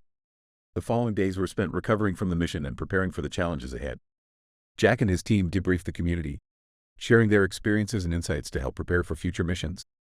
They also took time to rest and recharge, knowing that they needed to be at their best for the battles to come. One evening, as Jack sat by the fire, reflecting on their journey, Lily approached him, carrying the fairy tale book she had found. "Can you read me a story, Jack?" she asked, her eyes filled with hope. Jack smiled, feeling a sense of warmth and peace. "Of course, Lily. Let's find a good one." As he read to her, the words of the story seemed to take on new meaning. They were not just tales of heroes and adventures. They were reminders of the strength and courage that resided within each of them. The stories spoke of hope, resilience, and the power of unity, values that had carried them through their darkest days and would continue to guide them. When the story ended, Lily leaned against Jack, her eyes heavy with sleep. "Thank you, Jack. I feel safe with you." Jack hugged her gently, his heart filled with love and determination. "And I promise to always protect you, Lily, no matter what." Chapter 10. Losses Part 1. The aftermath. The team returned to the Haven victorious, but the victory was bittersweet. The battle to close the rift had come at a high cost, and the weight of their losses hung heavily over them. As they walked through the gates, the cheers and applause from the community felt distant and hollow to Jack. His mind was consumed by the faces of those they had left behind. Emma and the medics worked tirelessly to tend to the wounded, their expressions grim. Mark helped carry the injured to the infirmary, his usual stoic demeanor replaced with a look of deep sorrow. Maya, usually so composed, seemed shaken, her eyes betraying the pain of losing comrades in battle. Jack tried to remain strong for the others, but inside, he felt like he was falling apart. He watched as the community members helped the injured, their gratitude palpable, but all he could think about were the friends they had lost. Each face flashed before his eyes, a stark reminder of the cost of their mission. That night, as the community gathered to honor the fallen, Jack stood before them, his heart heavy. A makeshift memorial had been set up, adorned with candles and personal items belonging to those who had died. The flickering flames cast long shadows, reflecting the somber mood of the gathering. "We've achieved something incredible," Jack began, his voice trembling slightly. "But we did so at a great cost. We lost some of our bravest and most dedicated allies. They gave their lives to protect us, to give us a chance at a future without fear. We owe them everything." The crowd listened in silence, their grief mirrored in Jack's words. He took a deep breath, struggling to keep his emotions in check. "We must honor their sacrifice by continuing the fight. We can't let their deaths be in vain. We must keep pushing forward, for them, and for the future they believed in." As the memorial continued, members of the community stepped forward to share stories and memories of the fallen. Tears were shed, and comforting embraces were exchanged. Jack felt a mixture of pride and sorrow as he listened, knowing that their sacrifices had made a difference but wishing desperately that they hadn't been necessary. After the memorial, Jack retreated to a quiet corner of the haven, unable to shake the weight of his grief. Maya found him there, her presence a comforting reminder that he wasn't alone in his sorrow. "Jack," she said softly, sitting beside him, "you did everything you could. They knew the risks, and they believed in what we were fighting for." "I know," Jack replied, his voice barely above a whisper. "But I can't help feeling like I failed them. I led them into danger, and they paid the ultimate price." Maya placed a hand on his shoulder, her touch reassuring. "We all made that choice together, and we all knew the risks. You're a good leader, Jack. You've kept us going when things seemed impossible. Don't lose sight of that." Jack nodded, grateful for her words but still struggling with his guilt. "Thank you, Maya. I need some time to process all of this." Maya squeezed his shoulder gently before standing up. "Take all the time you need, Jack. We'll be here when you're ready." As she walked away, Jack stared at the flickering flames of the memorial, his mind filled with memories of his fallen friends. He knew that he needed to find a way to move forward, to honor their sacrifice by continuing the fight. But for now, he allowed himself to grieve, knowing that it was an essential part of healing and finding the strength to lead once more. In the following days, Jack found it hard to shake the pervasive sense of loss. He moved through the haven like a shadow, going through the motions but feeling detached from everything around him. The weight of his grief and guilt pressed down on him, making it hard to focus on anything else. One evening, as Jack sat by the memorial, he was joined by Emma. She sat down beside him without a word, her presence a silent offer of support. They sat together in the quiet, the only sound the crackling of the candle's flames. Finally, Emma broke the silence. "They believed in you, Jack. They followed you because they trusted you, and they wouldn't want you to carry this burden alone." Jack nodded, his voice barely above a whisper. "I just can't stop thinking about what I could have done differently. How I could have saved them." Emma placed a comforting hand on his arm. "We all have those thoughts, but we can't let them consume us. We have to honor their memory by continuing to fight, by staying strong for those who are still here and for the future they fought for." Jack took a deep breath, feeling the weight of her words. "You're right, Emma. I know you're right. It's just hard." Emma nodded, her eyes filled with understanding. "It is hard, but you're not alone. We're all here for you, Jack. And we'll get through this together." Jack felt a glimmer of hope, a small but significant shift in the heavy fog of his grief. "Thank you, Emma. I don't know what I'd do without you. We're a team, Jack," she said, squeezing his arm gently. "We face everything together." Jack took another deep breath, feeling a small measure of his burden lift. Emma's words had reminded him that he wasn't alone, and that the strength of the group was something he could lean on. "Let's go back," he said finally. "There's a lot we need to do." As they walked back to the haven, Jack felt a renewed sense of purpose. The grief and doubt were still there, but they were tempered by the understanding that he had to keep moving forward for the sake of those who had fallen and those who still depended on him. That evening, Jack called a meeting with the key members of the group. Maya, Mark, Emma, and the others gathered around, their expressions a mix of concern and curiosity. "I've been doing a lot of thinking," Jack began, his voice steady. "I know I've been distant these past few days, and I'm sorry for that. I needed time to process everything that happened. But Emma reminded me that we can't afford to stand still. We have to keep moving forward." Maya nodded, her eyes filled with understanding. "We're with you, Jack. What do you need from us?" Jack took a deep breath, feeling the support of his friends bolster his resolve. "We need to plan our next steps. There are more rifts out there, and we have to close them. But we also need to make sure we're prepared, that we have the resources and the strategy to succeed. Mark spoke up, his voice gruff but supportive. Whatever you need, we're here. We've got your back, Emma added. And we need to take care of each other, too. Make sure everyone is physically and mentally ready for the challenges ahead. Jack nodded, feeling a sense of unity and strength in the room. Agreed. Let's start by reviewing what we know about the remaining rifts and planning our next mission. And let's make sure we're all taking care of ourselves and each other. In the days that followed the mission, Jack found himself haunted by doubt and self-recrimination. He replayed the events of the battle over and over in his mind, questioning every decision and wondering if there was something more he could have done to save his friends. The weight of leadership felt heavier than ever, and he began to question his ability to continue leading the group. Jack isolated himself from the others, spending long hours alone, walking the perimeter of the haven or sitting in quiet contemplation. The community, sensing his need for space, gave him the time he needed, but their concern was evident. He saw it in their eyes, in the way they hesitated to approach him, unsure of how to help. One afternoon, as Jack walked along the edge of the forest, he heard footsteps behind him. He turned to see Emma approaching, her expression a mix of concern and determination. "Jack, we need to talk," she said, her voice gentle but firm. "You've been shutting yourself off from everyone, and it's not healthy." "We need you," Jack sighed, feeling the weight of her words. "I know, Emma. I don't know if I can do this anymore. I feel like I failed them." Emma shook her head, her eyes filled with empathy. "You didn't fail them, Jack. We all knew the risks, and we made the choice to fight because we believed in you and in what we were fighting for. They believed in you. You can't carry this burden alone." Jack looked down, his voice barely a whisper. "I just can't stop thinking about what I could have done differently." Emma stepped closer, placing a hand on his arm. "We all have those thoughts, Jack, but we can't let them consume us. We have to honor their memory by continuing to fight, by staying strong for those who are still here and for the future they fought for." Jack nodded, feeling a glimmer of hope. "You're right, Emma. I know you're right. I just need to find a way to move forward." Emma smiled gently. "And you will, but you don't have to do it alone. We're all here for you, Jack. Let us help you carry this burden." Jack felt a surge of gratitude for Emma's words and her unwavering support. "Thank you, Emma. I don't know what I'd do without you. We're a team, Jack," she said, squeezing his arm gently. "We face everything together." Jack took a deep breath, feeling a small measure of his burden lift.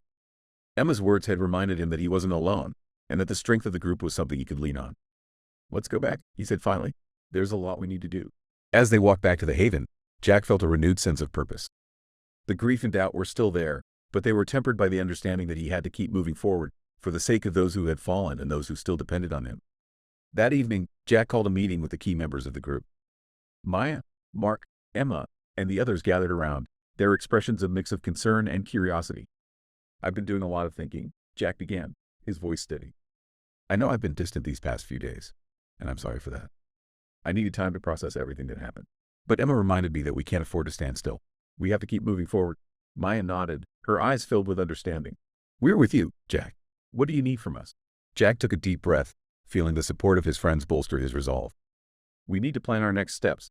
There are more rifts out there, and we have to close them. But we also need to make sure we're prepared, that we have the resources and the strategy to succeed." Mark spoke up, his voice gruff but supportive. "Whatever you need, we're here. We've got your back," Emma added. "And we need to take care of each other, too. Make sure everyone is physically and mentally ready for the challenges ahead." Jack nodded, feeling a sense of unity and strength in the room. Agreed. Let's start by reviewing what we know about the remaining rifts and planning our next mission. And let's make sure we're all taking care of ourselves and each other. The group spent the next few hours discussing their strategy, pooling their knowledge and resources to come up with a plan. The discussions were serious but filled with a sense of purpose and determination. Jack felt a renewed sense of confidence, bolstered by the strength and resolve of his friends. As the meeting wrapped up, Jack looked around the room, feeling a deep sense of gratitude.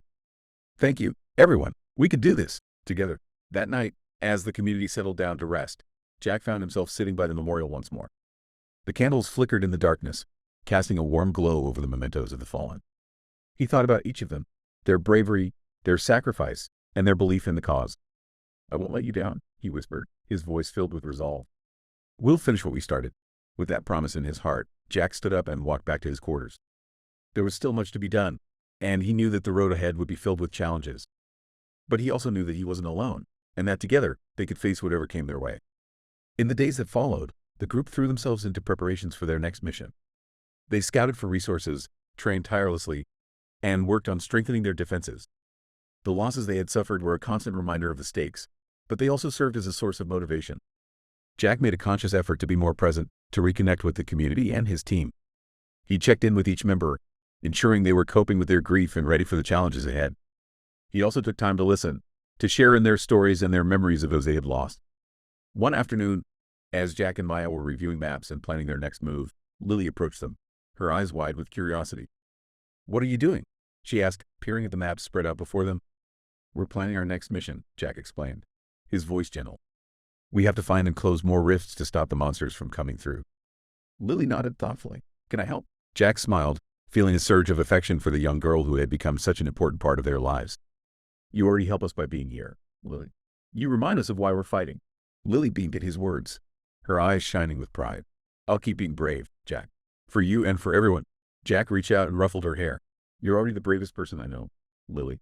As Lily ran off to play, Maya looked at Jack, her expression filled with admiration. "You're doing a great job, Jack. You're leading by example, and it means a lot to everyone." Jack nodded, feeling a sense of pride and determination. "Thanks, Maya. It hasn't been easy, but I know we can do this. We have to." The next mission was planned with meticulous care. They gathered intelligence, coordinated with neighboring havens, and ensured they had the necessary supplies and backup. This time, they would be better prepared, more strategic, and ready to face whatever challenges lay ahead. On the day of the mission, the team gathered at the gates once more. The community members offered words of encouragement and support, their belief in the team palpable. Jack looked around at his friends and allies, feeling a deep sense of resolve. "We know what we're up against," he said, his voice strong and steady. "But we also know what we're fighting for. Let's do this for our fallen friends, for our future, and for each other." With that, the team set out, their hearts filled with determination. The journey to the next rift site was fraught with danger, but they moved with confidence and purpose. They knew the stakes, and they were ready to face whatever lay ahead. As they approached the rift, the familiar sense of unnatural energy filled the air. The ground trembled beneath their feet, and the sky above seemed to warp and twist. But this time, they were prepared. The battle was intense, but the team's coordination and strategy paid off. They fought with everything they had, their resolve unwavering. Jack and Maya worked together to set up the equipment, while Emma and Mark held the line. With a final, coordinated effort, they activated the equipment, and the beam of light shot towards the rift. The ground shook violently, and the rift's roar grew louder. But the team held their ground, their eyes fixed on the rift as it began to shrink. The energy pulsed erratically, the light intensifying until it was blinding. With a final, earth-shaking burst, the rift collapsed in on itself, the light dissipating into nothingness. The clearing fell silent, the oppressive energy lifting. The team stood in stunned silence, their breaths coming in ragged gasps. "We did it," Jack said, his voice filled with awe and exhaustion. We closed another. The next few days at the Haven were a blur of activity as the team recovered from their latest mission and prepared for the challenges ahead. Despite the exhaustion and lingering grief, there was a palpable sense of accomplishment and renewed hope. Jack felt it in the way people moved with purpose, in the quiet conversations shared over meals, and in the determined glances exchanged during training sessions. Jack made a conscious effort to reconnect with the community, spending time with each member, ensuring they were coping with their grief and were ready for the challenges ahead. He listened to their stories, their memories of those they had lost, and their hopes for the future. It was a way to honor the fallen and to remind everyone of what they were fighting for. One afternoon, as Jack and Maya were reviewing maps and planning their next move, Lily approached them, her eyes wide with curiosity. "What are you doing?" she asked, peering at the maps spread out before them. "We're planning our next mission," Jack explained, his voice gentle. "We have to find and close more rifts to stop the monsters from coming through." Lily nodded thoughtfully. "Can I help?" Jack smiled, feeling a surge of affection for the young girl who had become such an important part of their lives. "You already help us by being here, Lily. You remind us of why we're fighting." Lily beamed at his words, her eyes shining with pride. "I'll keep being brave, Jack. For you and for everyone." Jack reached out and ruffled her hair. "You're already the bravest person I know, Lily." As Lily ran off to play, Maya looked at Jack, her expression filled with admiration. "You're doing a great job, Jack. You're leading by example, and it means a lot to everyone." Jack nodded, feeling a sense of pride and determination. "Thanks, Maya. It hasn't been easy, but I know we can do this. We have to." The next mission was planned with meticulous care. They gathered intelligence, coordinated with neighboring havens, and ensured they had the necessary supplies and backup. This time, they would be better prepared, more strategic, and ready to face whatever challenges lay ahead. On the day of the mission, the team gathered at the gates once more. The community members offered words of encouragement and support, their belief in the team palpable. Jack looked around at his friends and allies, feeling a deep sense of resolve. "We know what we're up against," he said, his voice strong and steady. "But we also know what we're fighting for. Let's do this for our fallen friends, for our future, and for each other. With that, the team set out, their hearts filled with determination. The journey to the next rift site was fraught with danger, but they moved with confidence and purpose. They knew the stakes, and they were ready to face whatever lay ahead. As they approached the rift, the familiar sense of unnatural energy filled the air. The ground trembled beneath their feet, and the sky above seemed to warp and twist. But this time, they were prepared. The battle was intense, but the team's coordination and strategy paid off. They fought with everything they had, their resolve unwavering. Jack and Maya worked together to set up the equipment, while Emma and Mark held the line. With a final, coordinated effort, they activated the equipment, and the beam of light shot towards the rift. The ground shook violently, and the rift's roar grew louder. But the team held their ground, their eyes fixed on the rift as it began to shrink. The energy pulsed erratically, the light intensifying until it was blinding. With a final, earth-shaking burst, the rift collapsed in on itself, the light dissipating into nothingness. The clearing fell silent, the oppressive energy lifting. The team stood in stunned silence, their breaths coming in ragged gasps. "We did it," Jack said, his voice filled with awe and exhaustion. We closed another rift. The team let out a collective sigh of relief, their faces reflecting the enormity of their achievement. They had faced incredible danger and emerged victorious once more. As they regrouped and tended to their injuries, Jack felt a renewed sense of purpose. They had proven that they could make a difference, that they could fight back against the darkness. And with each rift they closed, they brought their world one step closer to peace and safety. Back at the Haven, the news of their success spread quickly. The community welcomed them back with open arms, their faces alight with hope and gratitude. The sense of camaraderie and unity was stronger than ever, a testament to the resilience and determination that had carried them through. That evening, as the sun set and the Haven settled into a peaceful quiet, Jack found himself once again at the memorial. The candles flickered gently in the twilight, casting a warm glow over the mementos of the fallen. He stood there for a moment, reflecting on everything they had been through, the sacrifices that had been made, and the victories that had been won. Maya joined him, standing silently by his side. After a few moments, she spoke softly. "They'd be proud of us, Jack, of everything we've accomplished." Jack nodded, his heart filled with a mixture of sorrow and determination. "I hope so, Maya. We still have a long way to go, but I know we can do this. For them, and for everyone who's still here." Maya placed a hand on his shoulder, her touch reassuring. "We'll get through this together, Jack, and we'll keep fighting for a better future."